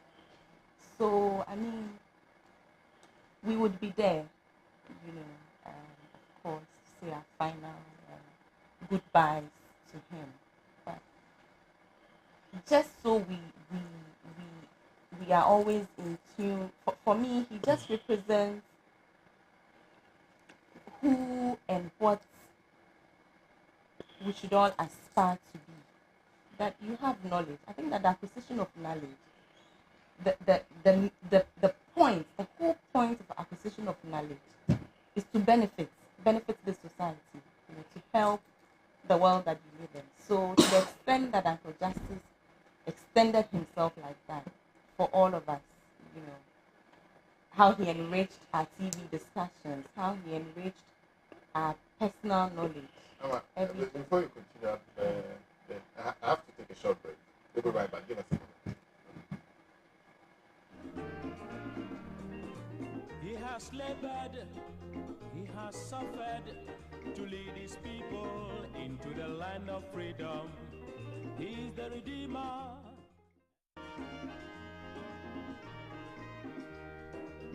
No man needs marriage to validate his existence. No, but women somehow But do. somehow, because I'm female, Yeah.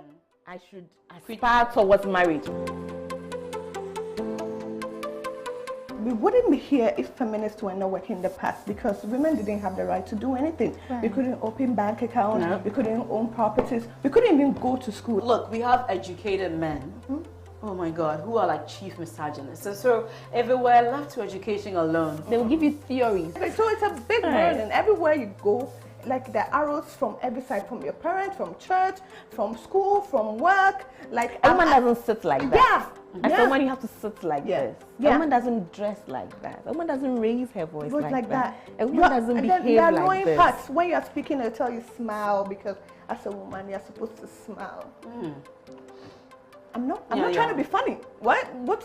Yeah, I know. Thank you. I'm not in a good, like, I don't want to smile. What should I smile about? Well, the goal is to eradicate all form of sexism, sexist exploitation and oppression, and get to the point where in law and in practice, women have that equality. I feel that, in terms of the law, I think there's been some progress, and I said the example of the ability to vote and things. So that on the face of it, of course, there's still so much more to be done. Affirmative action bill, we are still having conversation around the affirmative action bill. So that there really, truly is a lot to be done. However, I think that the conversation now is around culture.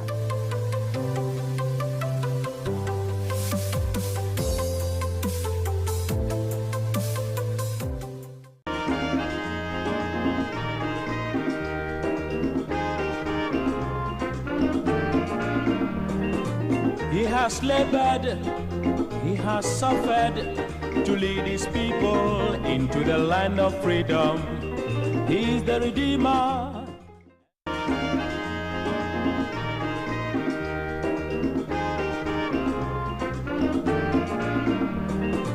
He has labored, he has suffered to lead his people into the land of freedom. On Pan-African television, of course, we are live on Radio Gold. Well, Ama Pratt was on the floor. Yeah, so, just to celebrate the man that is our comrade, Mr. Justice Philip.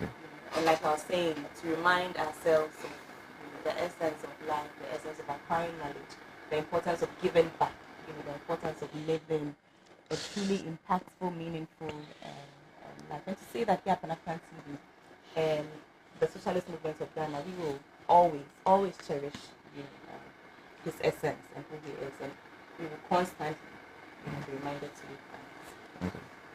So, I mean, Auditor General's report on COVID-19, I would start from what Parliament's reaction. That's where I would start from. And on Thursday, I had ranking member, the Honorable Minta Kando on my show.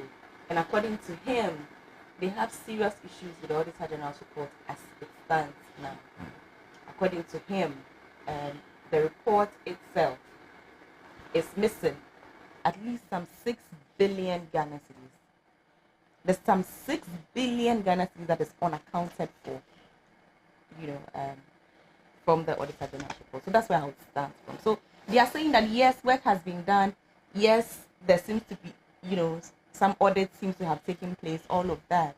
But even in that audit that has taken place, we still have 6 billion Ghana cedis that is unaccounted for, even from the Auditor General's report. Now, he says that from there, and obviously they would know, we are looking for money that Germany brought, and he very specifically, some 40 million euros, that Germany gave us. They are looking for some $30 million that South Korea gave us. They are looking for some $30 million, that's $60 million in total that we received from South Korea. So these are monies that are not even reflected in the Auditor General's report, not reflected at all in the Auditor General's report. So that's the first point for me. The fact that even as we go into the report, let's appreciate that the report as stands now is already missing 6 billion. You can't find 6 billion from the report. That's the first one. Now, to take it from there and come to this issue of vaccines, and I, with your permission, Sena, I'd like to read. It says here, the Auditor General has directed the Ministry of Health to renegotiate with the UNICEF over the supply of COVID-19 vaccines and enable the country recover the sum of $87 million. It says here, and let me read the reasoning why we don't have, so we paid money for vaccines.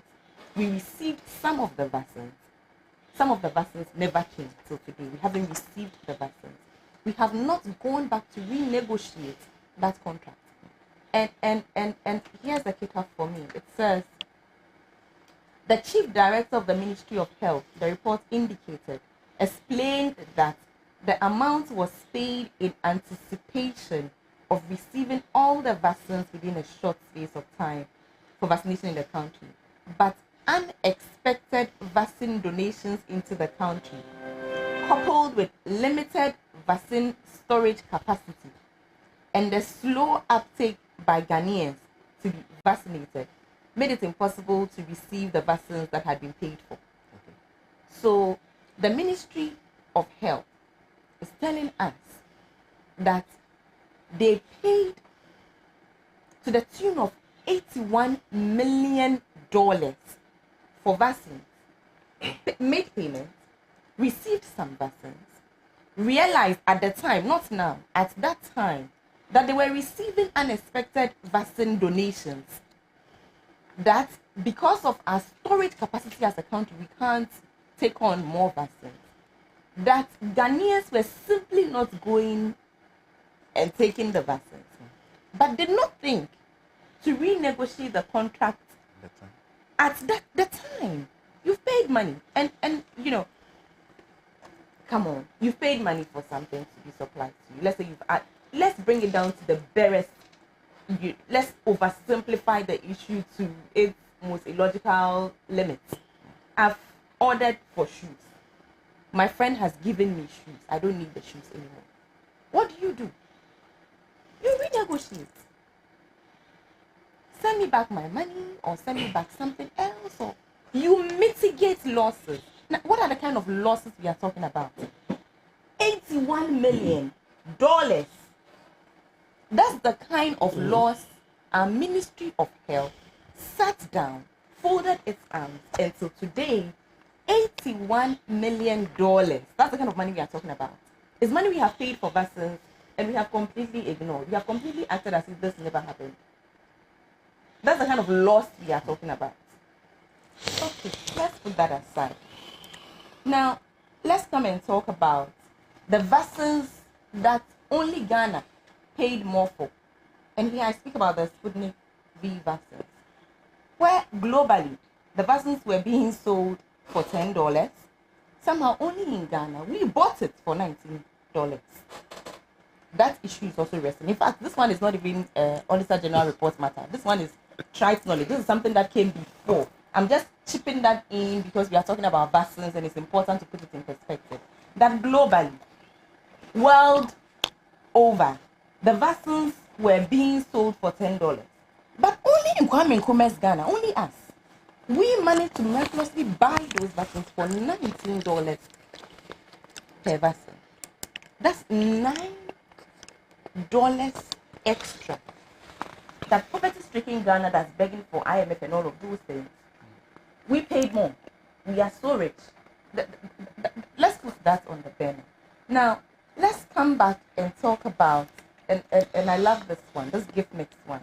Please, again, if you'd allow me, would you please let me read this one? It says, according to the report, the $1 billion the government received from the IMF, equivalent to 5.56 billion on April 22, 2020, to support the 2020 budget, was utilized on liability management, district assemblies common fund fourth quarter allocation, NAPCO second quarter allocation, LIP program first quarter allocation, our favorite free SHS program allocation for second semester. That's just for the second semester academic year.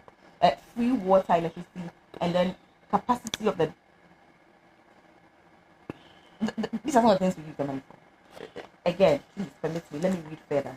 I'm skipping about 4 or 5 parts. Not that there's no Jews there, but let me just skip and come to the part. It says here, the report found that on May 6, 2020, the Ministry of Finance paid Smart Infraco Limited 23 I'll take that again. 23,388,750,000 for the provision of smart workspace platforms for ministries, departments, agencies to facilitate virtual workspace and did not deduct withholding tax. And so the report is admonishing the ministry to recover, withholding tax. Now, it says, without the approval of the Central Tender Review Committee, we increased the cost of existing contracts up on to the tune of 24.26 million. And this is what Honorable speaks about. So the Chief Director should seek retroactive approval to avoid disallowance of such variation amounts. And the variation amount we are talking about, by the way, is 24.26 million Ghana cedis. You know how you say variation amount and you're expecting 200, I don't know, when I hear variation amount, I'm not expecting 24.26 million Ghana cedis. That's what we mean by variation. It's just a variation amount, and that's 24 million. I want us all to appreciate the quantum, right? And first of all, the levels of mismanagement, the levels of mismanagement, and the quantums of money involved in these levels of mismanagement. Now, where I have no clue about accounting, I will never sit here and act as if I have it. I just told you all here this morning that figures are always glancing around my head. I've been terrible with math from when I've been ever. But even I know that the whole point of seeking approval when it comes to finances is to avoid mismanagement. No? Isn't that the point? I mean, people who, when it is mandated by law that you seek approval before you spend money, there's wisdom to that. No? How do we live in a country and we spend money, vary amount by 24 million Ghana cedis, just amount variation, and at the Auditor General's, his recommendation for that is that let's go back and do retroactive approval. That's all the Auditor General has to say about it. Let's just go back. So we didn't seek approval. Can we just go back and seek approval? Now, Sena, as I sit here on Pan-African TV, at the end of what? When auditors come here to audit, and I don't have receipts for even petrol purchases, who is going to tell me to retroactively go and produce? What are we saying? And this is the whole government of Ghana.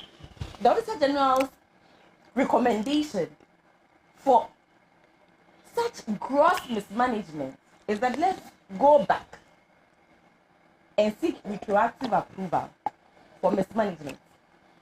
Let's go ahead. And forgive me that I'm being, but I think that it's important that we do that. Now, again, also on the same gift. Yes, thank you, Honorable. On the same one, I like to come here and read a little bit. It talks about how we simply here, it says, the report observed that in 2020, 102 payment vouchers were used in disbursing over 231 million. Now, we know that we have to use the GiftMiss platform as a means of accountability for everything that we are doing. We sideline GiftMiss and then we use payment vouchers. 120 payment vouchers. Goes on and on and on and on and on. Then again, the report, this is the recommendation. The report recommended that the Ministry of Finance COVID-19 response account should be listed in the GiftMiss, and payments to service providers and transfers to MBAs in respect of COVID-19 should now be processed and paid through GiftMiss. When we don't have, and again, allow me to quote Ranking Member on Health, the Honorable Minta Akandre again. He says that receipts are missing, accounts are in shambles, and it's right here in the Auditor General's report too, that we did not use the approved means of keeping accounts. We just used vouchers. You have received funds for an emergency like COVID-19, and even then, you refuse to do right by Ghanaians. Even then. Again, let me go on. Now, the health ministry and how much it cost Ghana in terms of how it mismanaged the funds that came in, that's legendary. But even more interesting for me is the information ministry and how the information ministry also mismanaged the funds. And I'll only speak about risk allowance. That's the only one that I would speak about, because that's the one that I found. Risk allowance, the information ministry, and the figures involved in how much was spent in risk allowance for the information ministry again. Now, again, leave that. Let's come to ambulances. Please, the last one I'm reading, I won't read again. I won't bore everybody here with reading. Where's the ambulances one? Okay. It says here, the Ministry of Health, it further indicated, entered a contract signed on December 15, 2021 for the supply of 26 Toyota Deluxe ambulances valued at just over $4 million, out of which $419 was paid. And as of now, as we sit here today, not one ambulance has been delivered. Not one. Not one ambulance has been delivered here to Ghana. Now, the whole world is hit with a global crisis.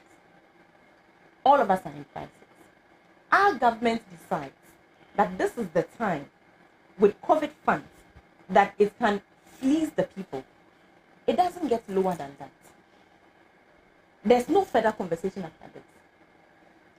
Taxes mismanaged, okay. Resources mismanaged, okay.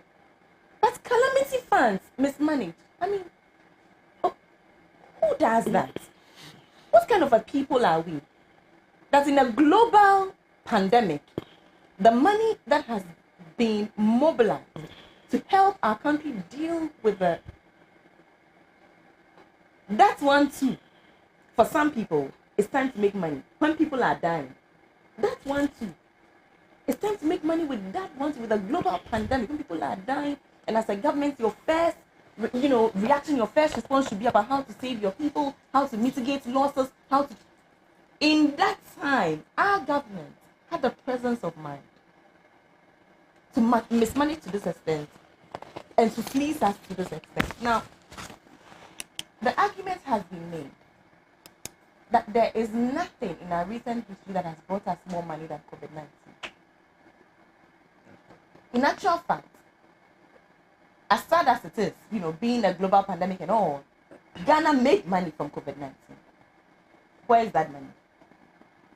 Again, allow me to quote Ranking on Health. He says we made more money from COVID-19 than we've made from cocoa, we've made from gold, we've made from anything in this country. You made a candle? Yes, please. He is your source? Yes. Do not let him lead you into a ditch. No, but it's not him saying. This is the Auditor General's report saying. If you rely how much we have candle, made from so forget about the Honorable Minister. Let's come back to the Auditor General's That's right. report. Right. The Auditor General's report says that we made, even with all of the deductions that are not here, even with all of the amounts of money that have mysteriously not found its way into the report, we made up to 21.84 billion Ghana cedis from COVID-19. Let's accept this figure. Let's accept this figure, which is minus all of the other figures that we are told have not been, including the 100 million that they have not accounted for. Let's leave all those ones, those fringe. For World Bank 430, you transfer 328. And stick to the General's figure. So we made 28.84 billion from COVID-19. What did we use this money for? Now let's talk about the realities. We are told that some of the money was used for hotel accommodations, and I'm refusing to read further because hotel accommodations, relocations of individuals. I'm sitting here and I'm saying that cannot be true. Because in the COVID time, we were in Medina Market at the very least. We still have the videos there. We could play back those videos right now if anybody dares anybody. Where the market women and the carriers were saying that all we want is just transportation to go back to where we came from. Don't give us pocket money. Don't resource us. Don't do anything for us. Don't give us anything wonderful. Just put buses here for us to go back to where we came from, because we are going to go into a lockdown. That's all they wanted. So it's shocking for me today to come back and read in the Auditor General's report the amount of money that were allocated for relocation of our people in that time. So do you understand the disconnect? When people simply wanted buses to move, they didn't get in this country. Who was relocated where? I'm sitting on authority and I am saying that it is not true that it cannot be possible that those few sums of money were used to relocate anybody anywhere. From personal experience, from going onto the field and speaking to people, I know that did not happen. Let's talk about the food we are told was distributed to people. And again, I dare anybody, we still have those things because we were on the field, we went into the market, we went to Circle, we went to Medina, we went all the way to the Volta region. We have those videos there. We have them down on tape. The people said they came here, they counted us, they gave us numbers. No food was given to us. Some people said. Others said the food that was given to us, nothing to write home about.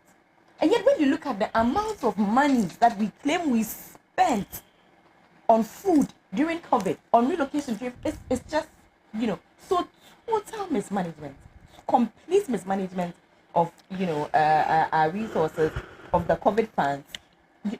Unbelievable. I will end,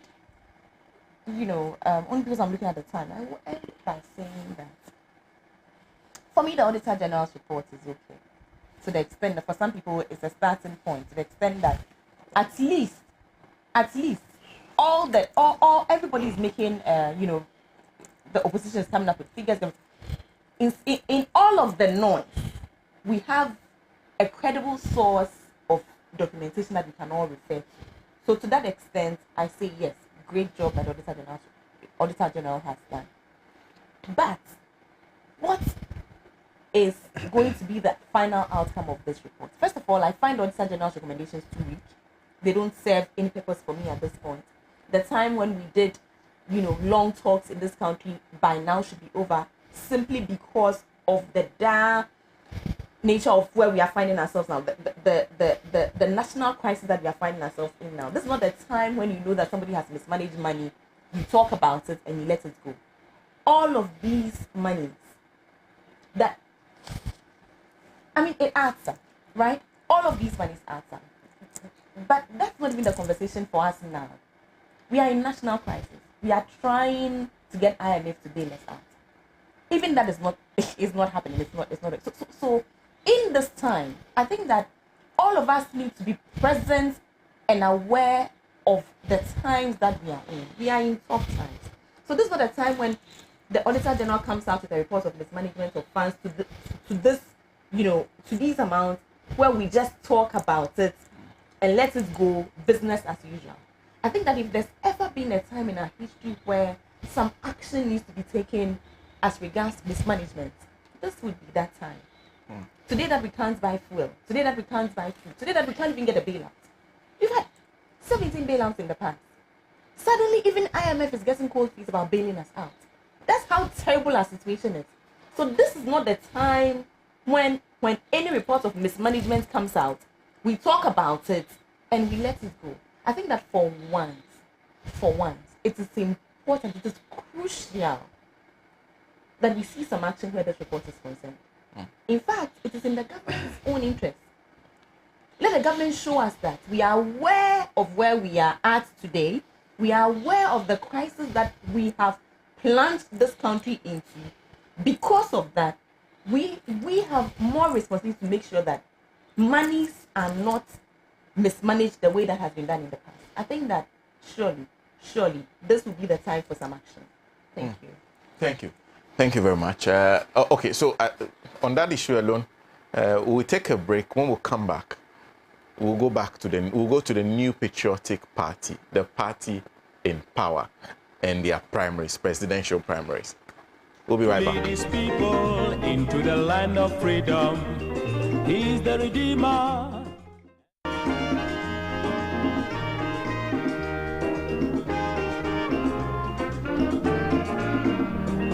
No man needs marriage validators. No, but women somehow do. But somehow, because I'm female, I should aspire towards marriage.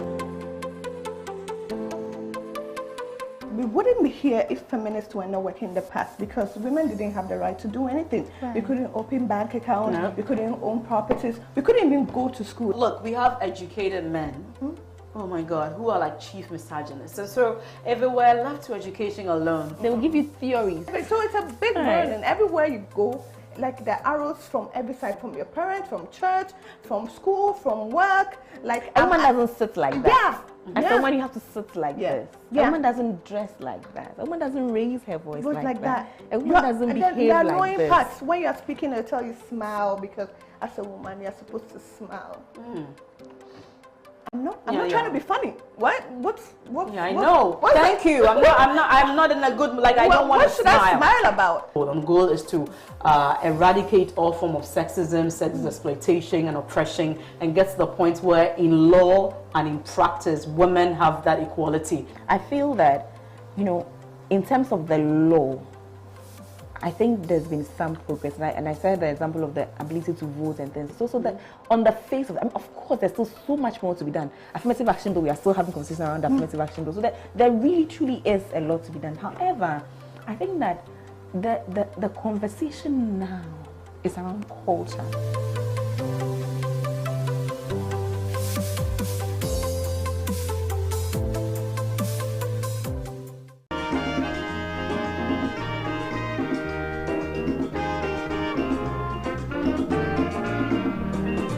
He has labored, he has suffered to lead his people into the land of freedom. For staying with us on the Mother of all talk shows, Alhaji and Alhaji. We are live on Pan-African TV. Here we say it as it is, no matter who is involved. Of course, we are moving on to the discussion that has to do with the New Patriotic Party. A lot happening this week, because everybody was asking the question, will Adainimo join the race? Who else is joining the race? People have been playing touchline.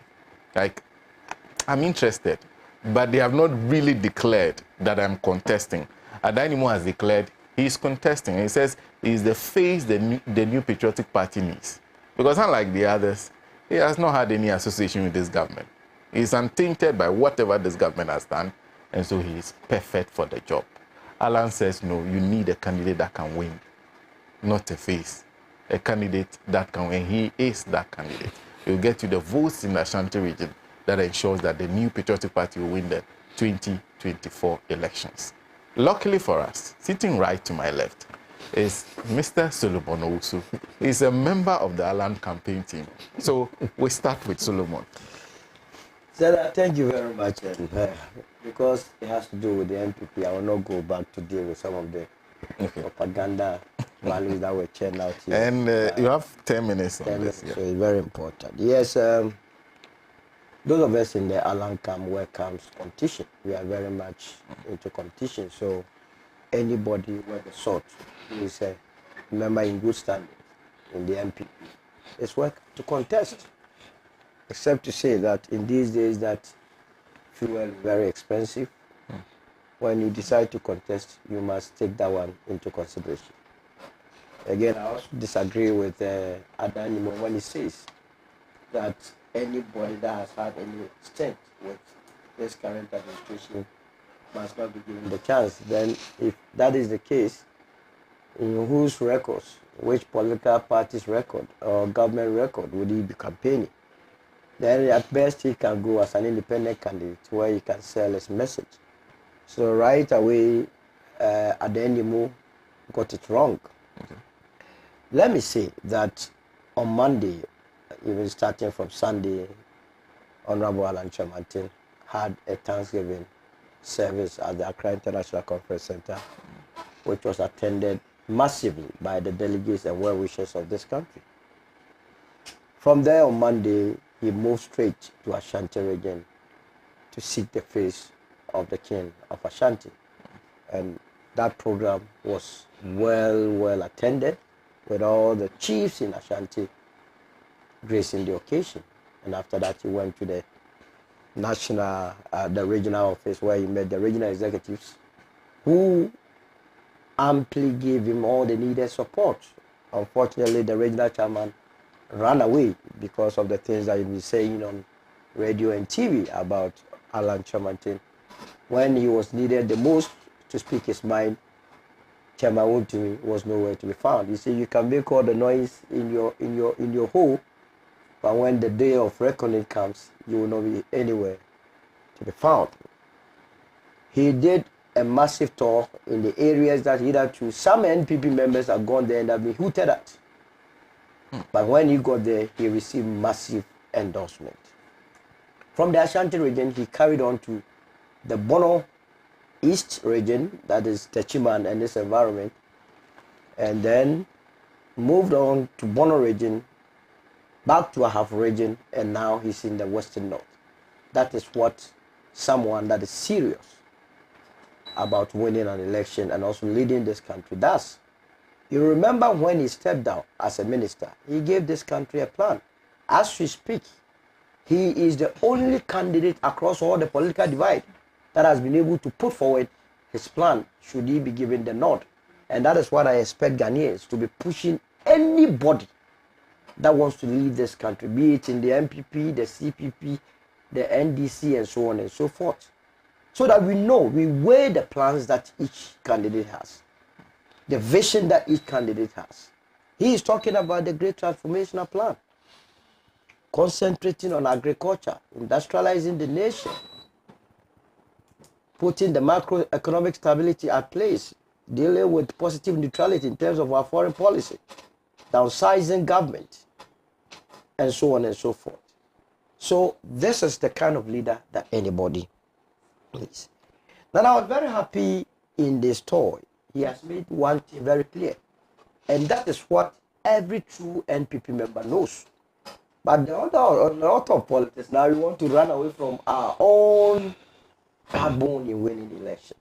Sena, for NPP to win any elections, we don't need any soothsayer or any scientist or any actuaries or whatever to tell you that you will need not less than 80% of Ashanti region votes to be able to propel you to the Flagstaff House. This one, Even a child born today who is saying yeah will tell you that is the reality. Unless and until Ashanti region votes for the NPP, we are nowhere near getting to par. And I have taken my time to pull out the electoral figures of 2022 on the regional basis to support what Alan did. And to let the people understand that he was not speaking out of any malice, but based on the data.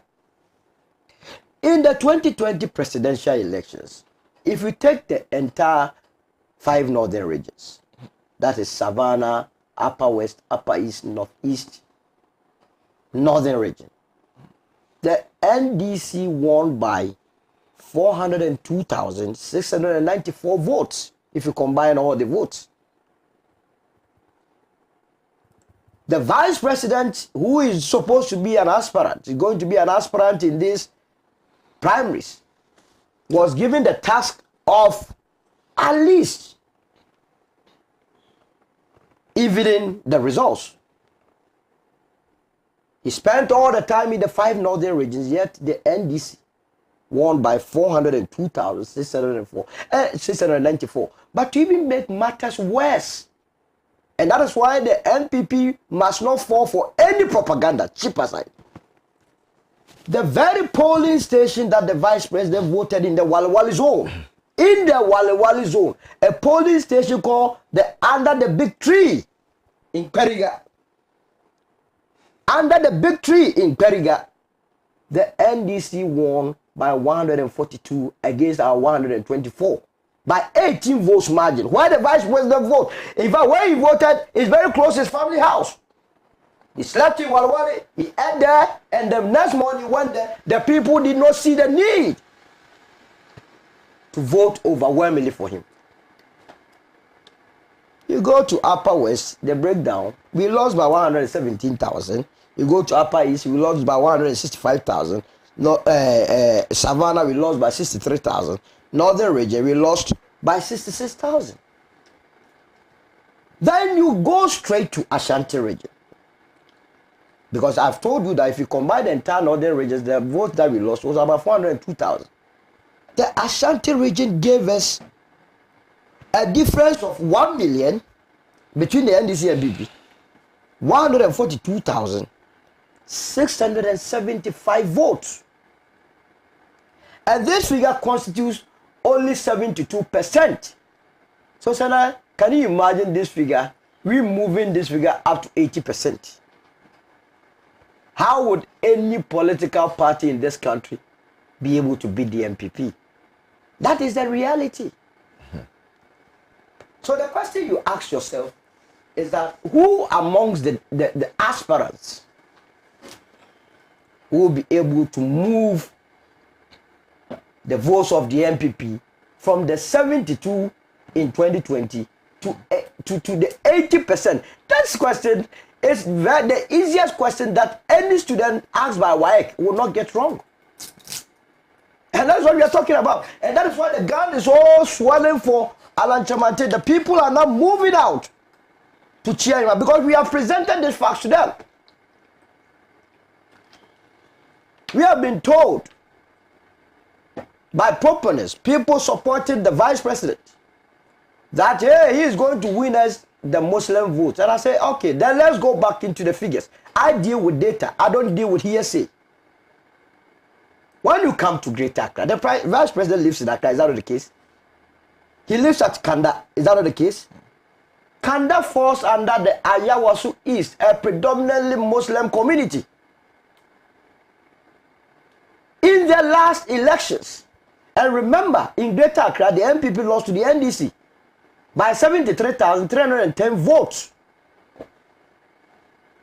And if you go and check the areas that gave the NDC the massive votes to lead the NPP by 73,310, one of the constituencies is the Ayawasu East, where we lost by almost 10,416 vote margin, which constitutes about 14% of the 73,310. So how would anybody in the NPP, if not for stomach politics, People that have benefited in some way, that want to perpetuate their stay in office so that they can continue to impoverish the grassroots. They are the few people calling that, oh, we should continue. Unfortunately for them, if you look at our electoral college, the grassroots, the polling station executives, they constitute about 97% of those that are going to make the decision. And they are fully aware of these facts. And so it is not, nothing is going to change. But you know, the NEC was supposed to take a decision last Thursday or Friday as to when the elections will come on. Let me tell the National Executive Committee that they report to the party. They don't report to the presidency. And they must have balls. See, this business of trying to keep everybody in the dark, it's not going to help them, neither is it going to help the party. They must, as a matter of urgency, if you are not going to come up with a date for the elections, at least open nominations and let the people freely go and do their campaign. This business of trying the presidency trying to torpedo the party, the presidency will take their presidency and we will take our party.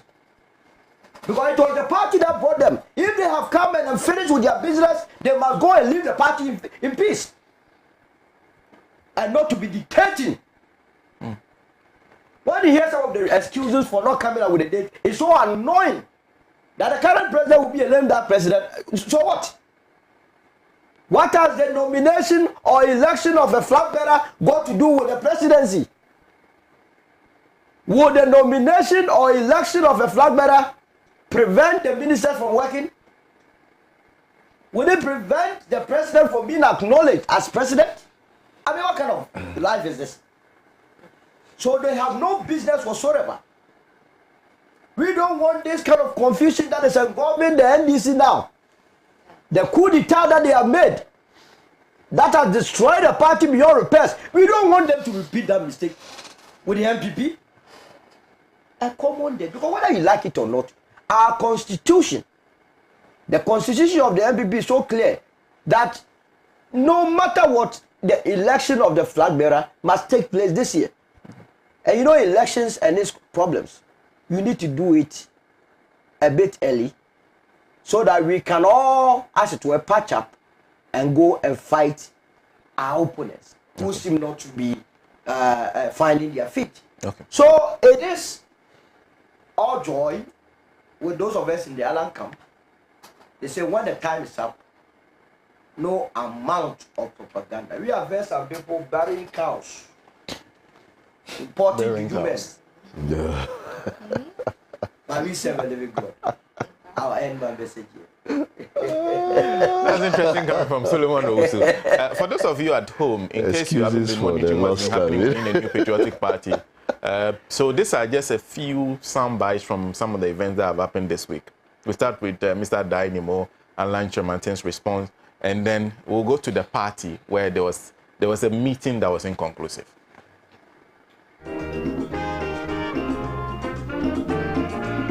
To emphasize that our country and our party NPP needs a fresh, new face and audacious leadership objectives that will propel us into a more prosperous future. This is the direction our movement has determined for this leadership campaign, and I accept the challenge. A new face enabling the NPP to break the eight. Answer na yebetumi awe power. You need a candidate. Accessibility na ye base no obetumi about 80%. So when your candidate, he says, before the NPP can win power, we need a candidate who can win about 80% of the votes in the Ashanti region.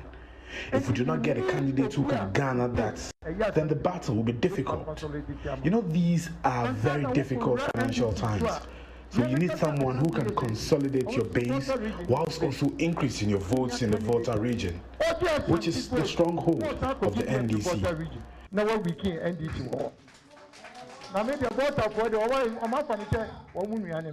The people of the Volta region have taken me as their son or friend. So let's think about this carefully. You need to choose someone who can help the NPP stay in government.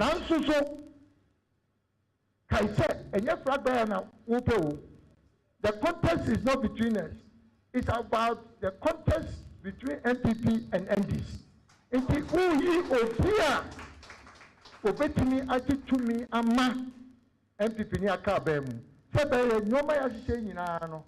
Ankofa ban fuframba ama oma meka se omuntu aso. Eno ne madisia from steering committee through to national executive committee and national council. It has been resolved that as a party we need to do further consultation on the timelines for the presidential and parliamentary elections, and within the possible shortest time we will come out with the timelines for our presidential and parliamentary elections.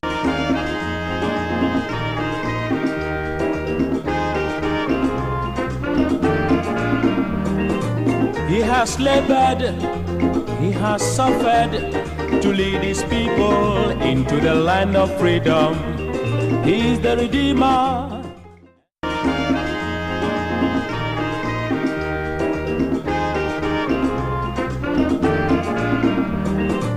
He has labored, he has suffered to lead his people into the land of freedom. He is the Redeemer.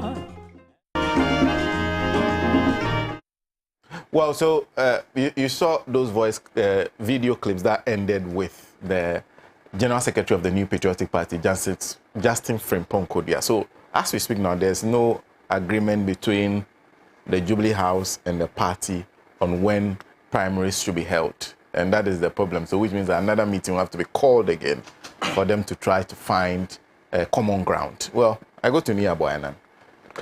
Well, my brother Solo will always talk about propaganda, but well, anyway, look, the democratic tenet of the NPP has been thrown to the dogs. We must all accept that. There are no democratic principles within that party. And I'm the right person to say that. Again, the issue Adenimo is raising, Solo found a nice way, you know, to just slip around it and make it look as if it is not an issue. The man is saying that they need a face without blemish. I was expecting the response from Alan to say that, well, I am that face without blemish. And by Solo here, facing this fact and running away from it, Alan facing this same challenge and running away from it, tells me clearly that Alan has accepted that his face is with blemish.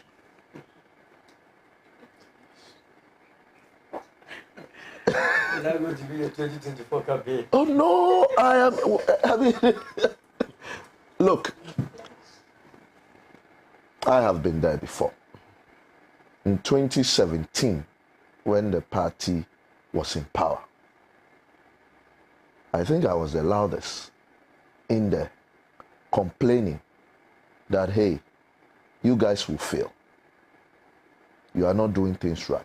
In fact, I was in a studio like this and it was called in by one of the functionaries who became a mayor and then one MP, that I should be taken off the studio because they felt that I was speaking against the party. Because the agenda to steal and to do wrong to this country, I felt, had started.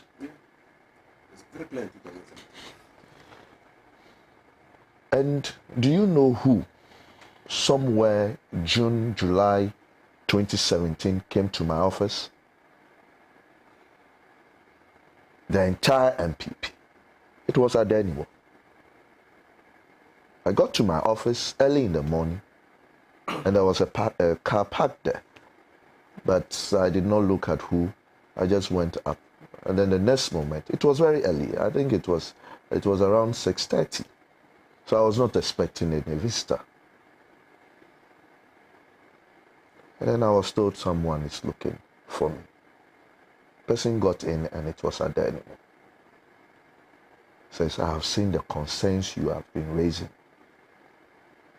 We need such people like you to join some of us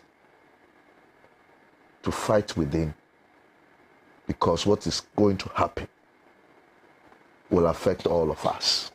This is what I believe he's talking about. Where was Alan then? He was part of the looting brigade. Is that your campaign message? I am only stating facts.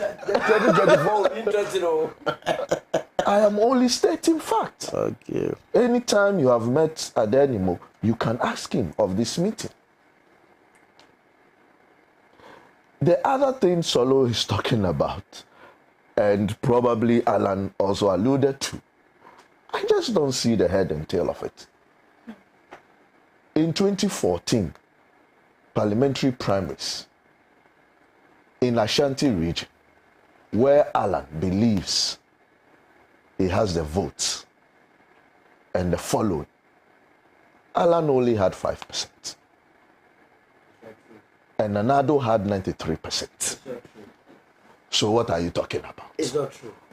Let's go to the figures. It's out there. It's out there. I'm telling you. It's not true. I don't come and tell us that Allah had 5%. Would you yourself believe? That's it. So Ashanti region, Nanado Dankwa Akufo-Addo had what? Say it, mention it. Solo mention it to the hearing of everybody. You have said it's not true, so mention the figures. Your figure is should I give you my spectacles? 63%. That's what it is. You said 90%, 63%. It's here. Clearly. He comes to 93.7%. With his own figures. Come and tell us. You continue with your discussion. Sena, no. Don't touch the phone. Sena, give it to you. Please read it out. Let me see. And that's the so first. that's the President Regional Summary, 2014. And this is Ashanti. Nanado has 93.7%. Good. Shemanti had 5.5%. He just said 95% here. Is that not his case? No, yes, he said, no, he said 93. Initially, let's play it back. He said 95%.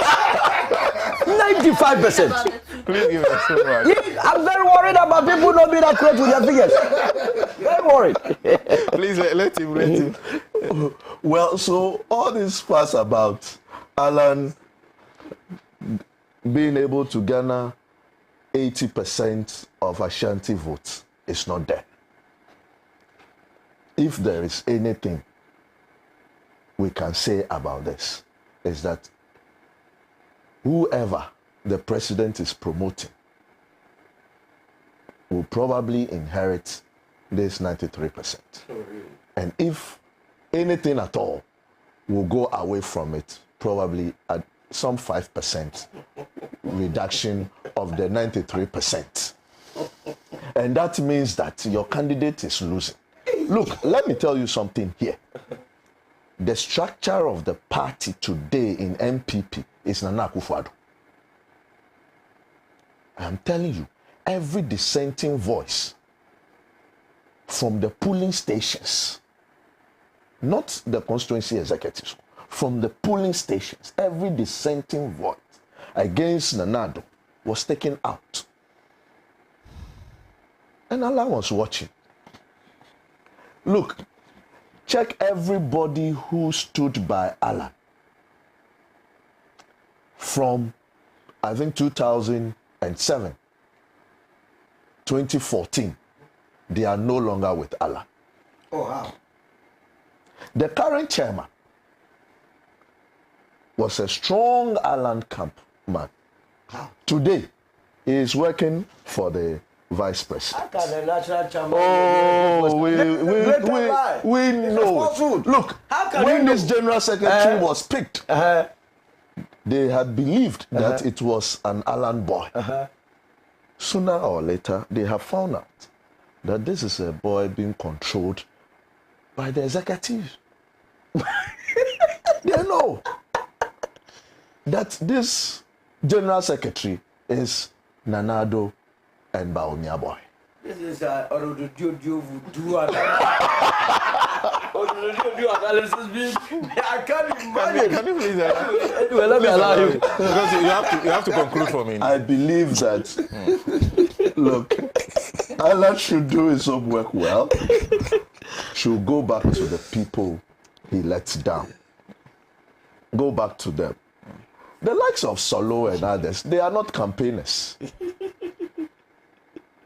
The people he let down on his way to serve in this particular government, he should go back, make peace with them.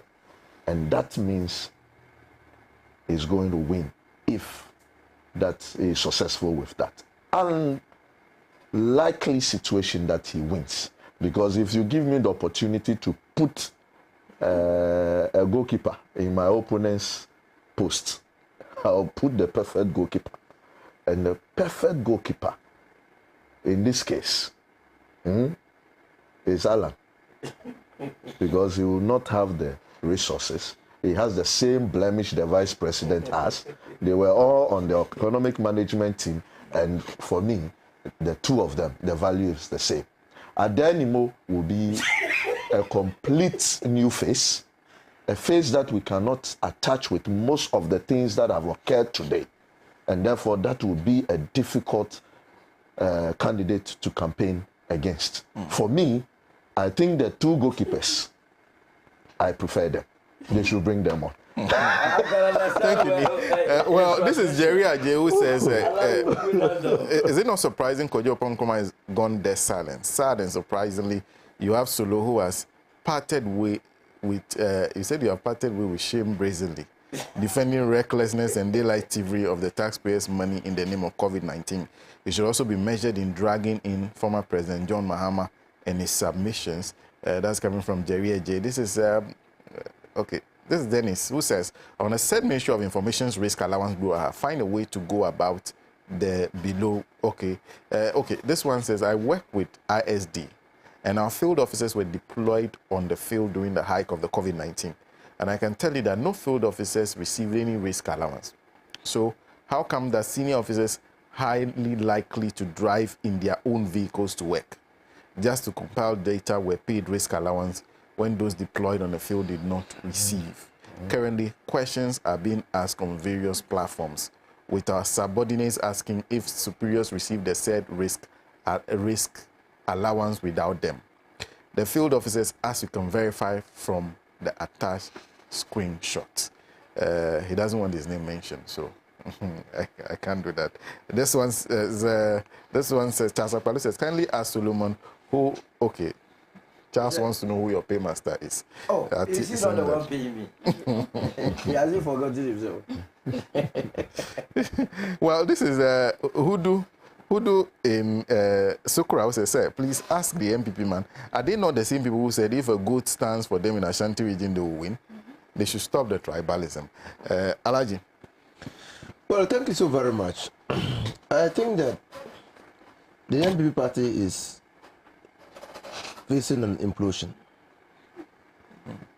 and it's largely brought about by their own actions and inactions. In fact, most of them have been scared into hiding, and immediately Nana Akufo-Addo won, they could no longer speak. The culture of silence that is pervading the country now started with the NPP. Like Nii said, anybody who dared to cough was shoved aside. And that's why it is facing an implosion. But what is worrying me as a political scientist is that what NPP is visiting on this country is visiting on themselves. The lack of respect of the laws. Now, you see, NPP has a constitution. The Constitution provides clearly that where they are in power and they have a president, they conduct elections for the selection of a presidential candidate 1 year to the elections. Now today in the NPP, many people are so disappointed in Nana Akufo-Addo's stewardship that they think that their chances of retaining power will be increased if they have an election earlier. That's the clamor for an early election. Now, but they have forgotten that their constitution forbids them from holding an election less than 12 months to the election if they are in power. You see the thing? So MPP, you need to understand them. They say they are the respecters of the rule of law, but they are the extreme, terrible violators of the law, if it suits them. It's at least. The operative word is at least 12 months. So at most 2 years. So at least you can do it before the 12 months. You see, but I to be honest with you, I wouldn't have commented. But you need to do Ghanaians a lot of good by explaining what is happening within the NPP so that we understand. I'm NDC and I have no apologies to anyone. I'm unapologetic about my being a social democrat. But NPP, look at their history. If I were Land, I won't contest the elections. If I were Bomi, I won't contest the elections. NPP has never produced a head of state for this country who has never been a member of parliament. Never. It's always the first time. Yeah, so okay. Never. That's their history. The first person they ever produced as the leader of this country was Buzia. Buzia was in parliament. Was a member of parliament. The next person they produced as a leader of this country was Kufuor. He was in parliament. The third person they produced as a leader of this country was Nana Akufo-Addo. He was in parliament. Never have they produced a leader who has never served a constituency. Never. I don't know whether those who are gunning for the top position don't study their history. And they're not guided by history. I don't know. I'm just saying it as a student of history for you to know that because of your belief in the Westminster type of system, you have always conducted your activities in line with the Westminster type of system. That you feel that a person has no legitimate right to be the head of a country if he is not the head of a constituency. That's the philosophical, ideological position of your party. It's not in our manifesto. Now I'm just trying to explain where you came from and why that is so. And there's good reason for that. If you cannot win, if you have never contested an election to win a constituency election, how can you convince anybody that you can win a national election? That's their belief.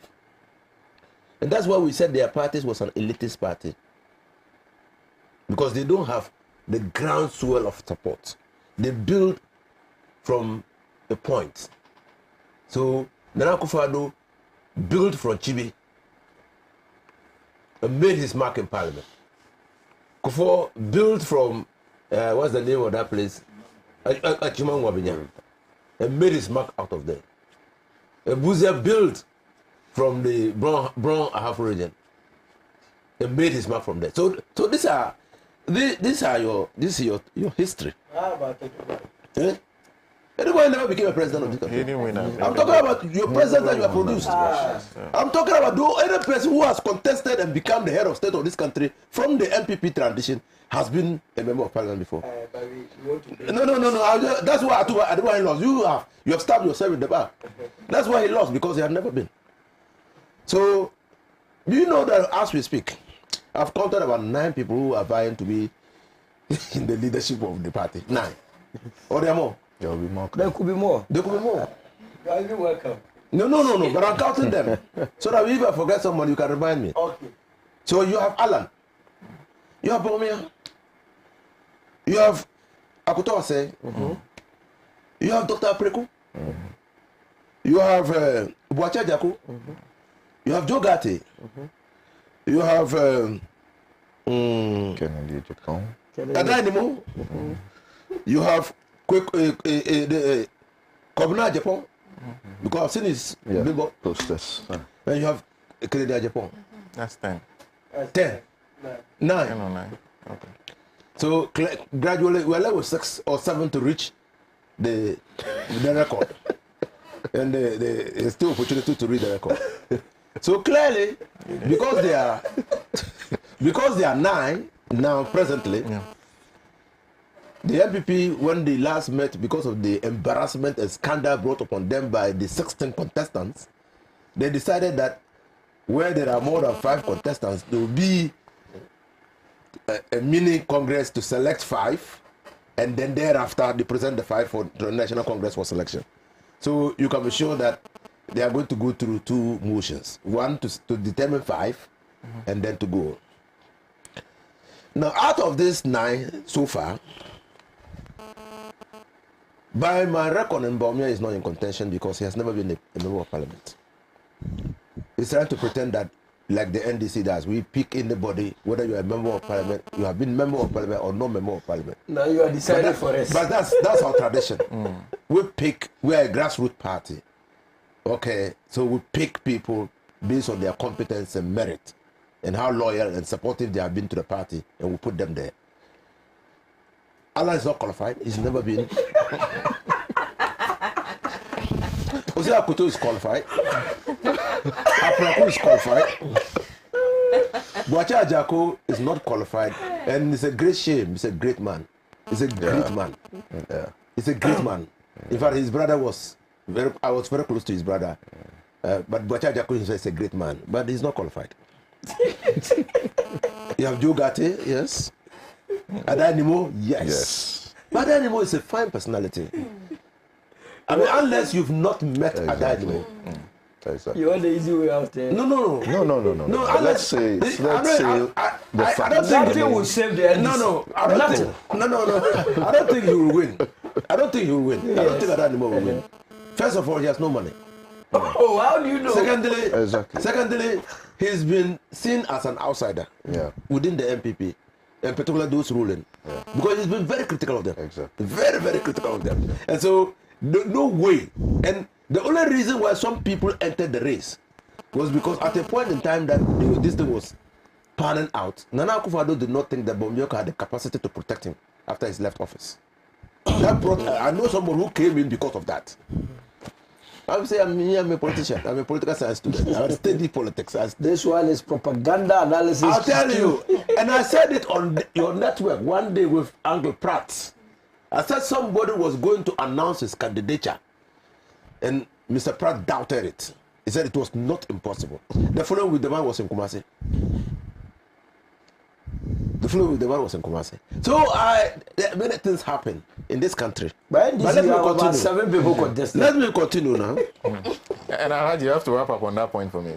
He's so happy with the NPP stuff. Then Canada Japan. Somehow, Canada Japan is the dark horse. He's been able, and I'm trying to study his political dynamics. He's been able to transform himself from the bombastic statements he's been making in the past to get people to understand that those statements, that the non-conforming statements he's been making, best placed him as a person to lead the party, and he's catching up. I mean, the last week I read somebody, professor declaring his support for Canada Japan. I was dumbfounded because that person is a very sensible. So it means that it means that it's catching up. Because I respect that person so much. I respect that person so much that when Canada Japan started, I actually wrote him off. But if a person of that nature can declare his support for Canada Japan, then you must sit down. We don't know the person you are talking about. I won't mention the name. I won't mention the name, and then you begin pursuing him. But Honorable, Canada Japan is also paying more than all of them. Who is paying? Oh, you don't know who is paying? Getting the Japan is You don't paying. know. Who is paying? The payer is in office now. Who is paying? Nii, hey, Chika. Because he is giving 70. He is giving 70. No, so the other one is giving how much? That's for the optics. A whole MDC Congress was very huge sum for money to further a whole Please, let COVID money. Let Alhaji wrap up. So let him finish. Please, let Alhaji wrap up. Let him finish. You see, and Adanimo is perfectly right. I told you he's already a gentleman. He doesn't fear to air his views. He doesn't fear. He's perfectly right. Who in this government or in this country, in his right mind, will choose anybody to lead this country among this crop of inefficient, inept, corrupt party members who have occupied positions of authority and led us to where we are? Who will do that? And then John Mama will not even come at all. He that led us into John Mama is not MPP for 6 years. John Mama is not He MPP. wants to lead this country again. John Mama is not MPP. He wants to lead this country. I'm saying that this he was the one of taking the MPP. he was the one taking the decision. I'm saying that John Mama is not MPP. Please, Alhaji. He's engaging me. John Mama is not MPP. Nobody will do that. I'm telling you, nobody will do that. We are doing that. So that is why, from the grapevine, so I'm telling you, that is why some colleagues of yours, some members of yours in very high positions are saying that it will be impossible for MPP to continue after Nana Akufo-Addo. Yeah. That you need a break to be able to put your act together. Some of your members are advocating that. Okay. And so, for me, Adanimo, fine. My conclusion, fine. Perfect, strong-willed. My friend Joe Gatti. Yeah. Joe Gatti. I mean, when he decided that, look, I'm not going to be part of this gang of thieves. Who's a thief in there? And then so when they gave him the charge for the ministry, he called their, anytime they came to do, he called their bluff. They fought him in his constituency. He won. And he didn't wait for them to say they were even considering him for any position. He declared his presidential ambition. And they used that as justification to say that, well, ex facto, they used that to say that they won't give you any position. Fine. But they'll fight him. Because they know. Alhaji, unfortunately, I have to move to You have to discuss NDP minority issues here. Alhaji has a lot to say. Leadership here. You have to discuss it. Which one? Amma, before I come to this, David Ametepe, who says, Solo is a very fantastic guy when it comes to debate and communications. I must confess, one of the best. Indeed, he can even repackage Nazi war crimes as Hollywood movies and with a price. Yeah. But he then says, how is Big Brother Alan going to win 80% of Ashanti votes because he's Ashanti? He's already dined with the devil and will definitely suffer the same fate as anyone. In this is it is this mindset of the NPP that Ashanti people vote for them slavishly. That informs their non-performance anytime they're in power. If anyone has suffered most under this regime, it's the Ashanti people. Didn't they lose their businesses, investments, jobs, property, livelihood, etc.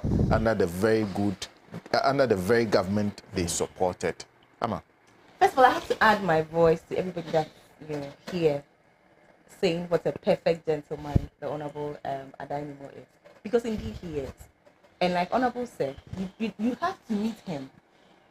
I mean, the only way you can think he's not is when you haven't met him. Once you've met the man, you can only come to one conclusion. He's a gentleman. He's a gentleman's gentleman. So that, I mean, there's no argument. Once a lady says it. No, actually, yeah. Yeah, he's a gentleman. Yeah. No doubt. There is no other gentleman. All right. So on that score, yes. And also, just and I had the privilege of receiving his statement, because he sent it to me on WhatsApp. So I've read it. I've read the statement. I've also I mean, because of the show that I host, I've had the privilege of having a look at his CV, his actual CV. So, I mean, very competent, very qualified man, on paper, even in service. Because mind you, he went to Parliament in 2008, right? At a time when he wasn't really political. He was like a newbie, and yet he managed to go in the win. He went and he became ranking on environment, I think, before he went ahead and contested for the presidential, I think in 2017. And even then he was the underdog, he came third. The time when Ecuador won, he placed third. So this is somebody that we should never, ever underestimate. Even within the NPP, if he has the capacity to come third at that time, then don't underestimate him. That's what I would say. But, and I have to add my voice to what Honorable said.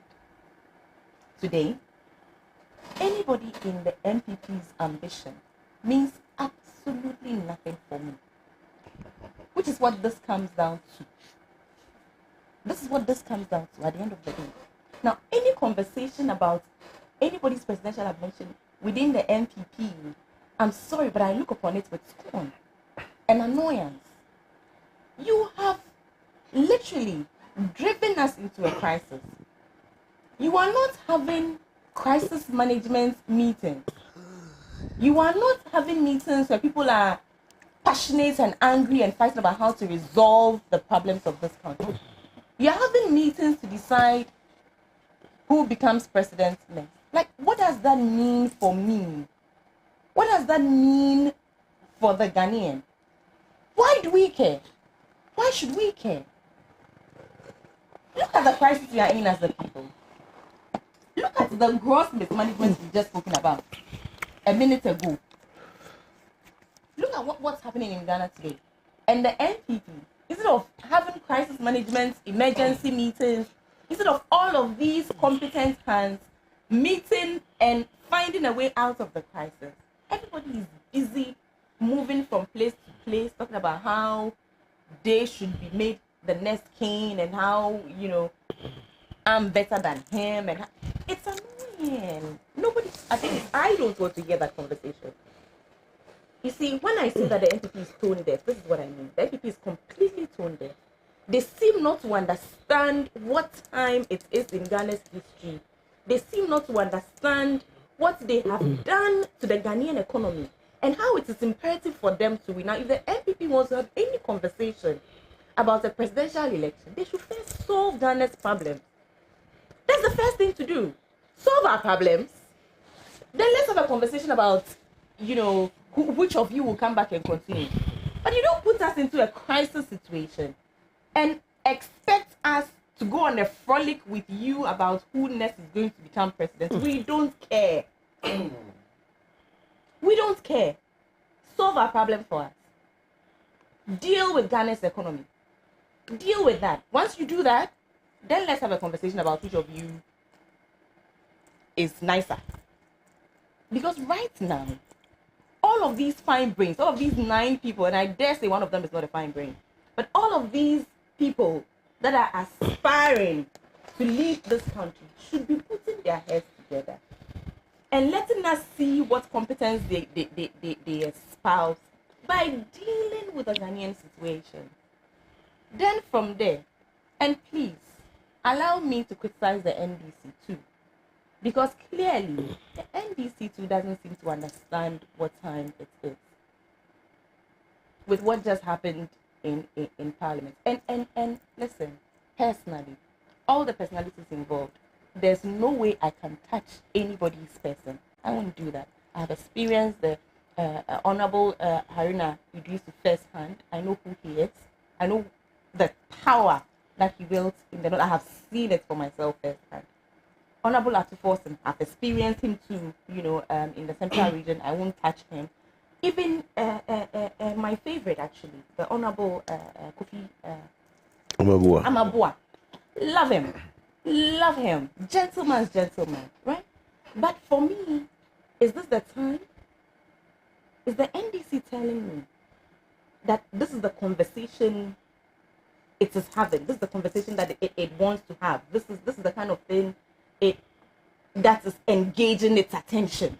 Now, at this time, so you see, I want our politicians to be present in the now. The politics that we do in this country have to be relevant to the Ghanaian and the Ghanaian situation. Our political elites don't seem to get it. They don't understand that in Ghana today, we are in a crisis situation. They don't seem to understand. For me, every political conversation, every political discourse that's happening in Ghana today, 2023, should be towards the advancement and the eradication of our crisis. Nothing else matters. Nothing else matters. And if our political elite still don't get it, we have a problem. I'll end by saying what the Honorable Adainimo said. He said, what's the wofata? Now bet me aye. That's the question that he asked. What's the wofata? Now bet me aye. Political elite. Monye. Thank you. I don't have a place in our administration. Thank you. I'm on all fours with you, actually. But let me do a few messages. I'm on all fours with Tama. I actually agree with her. And I think it's one of the things you people need to address in your primaries. But you know, the fact that you run this country aground and you are not having a conversation. They disqualified them. But I was surprised when I heard your parliamentary. I was shocked when he stood before camera and said those things. He's campaigning. Anyway, he's not the president. Did Alan say he's going to continue with the good works of President Nana Addo Dankwa Akufo-Addo? Then Alan has lost the election. Because Dr. Bawumia should rather be saying that he will continue the good work of President Nana Akufo-Addo. Honorable, okay, this is from Honorable Timothy Atabuade. Again, if I may ask, what are the good works of President Nana Addo Dankwa Akufo-Addo? Alan should campaign on his own strength and tell MPP delegates what he will do differently from the abysmal and corruption-reading President Nana Addo Dankwa Akufo-Addo and the tribalism. This is Ambassador Sampiale. Solo is a true product of the MPP indeed. Deceit and lies. I wonder why he gets his energy to come to Pan-African television to dispute the difference between 93 and 99%. Musa Abatua says, Sena, we are living under unprecedented economic hardship. To get 3 square meals a day is very difficult. That's why crime rates keep increasing. Corruption and misappropriation of government officials are going up. Since 2017, anytime you hear about Auditor General's report, as if Ghana sold to President Akufo-Addo and his family and friends, public purse is under attack. God save Ghana. That's coming from him. There's Tafai Namra here who sends this. Sena, Solo analyzes. Solo's analysis makes sense with regards to their primaries, but let Solo know, even his boss, Alan, can't face President Mahama. Oh, no. That's coming from him. There are several other messages that I have to go through that I can't go through. But I want to thank you for making time to join us on the show. As for the matter of the domestic debt exchange program, it doesn't seem to be going away anytime soon. But, Sena, let me mention on that. Do you know on our blind side, when talking about all these issues, government of Ghana is trying to raise a 40 billion bond in all this. 40 billion? Yes. Cedis? 40 billion cedis. That is about $3.3 billion. Bond. Where? Where? Who will give BOG. Monies they have already taken from the BOG and unable to pay. They are turning it into a bond. And that will mean that BOG will become the biggest restructuring entity. And I say we should not, we are only wrapping up. This one, this is catastrophic. It's not true. First of all, government of Ghana has not done anything of that magnitude. Start saying that something is not true. Let's wait. So let's wait. Bring this issue the next time, full day, and let's interrogate it. This business of Solomon Owusu, member of the NPP Communication, Nii Yarboi Annan is a financial analyst. A big thank you to Alhaji Inusah Fuseini, who is a former member of Parliament for Tamale Central, and of course, a big thank you to Maame Ama Pratt, who is the general manager of Pan-African TV. My name is Sena. I want to say a big thank you for making time for joining us. I'll show you him the best of the weekend and have a fruitful week. We see you same time next week.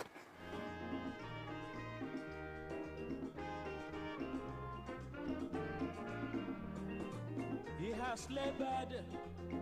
No man needs married to validate his existence. No, but women somehow do. But somehow, because I'm female, Yeah. I should aspire towards marriage.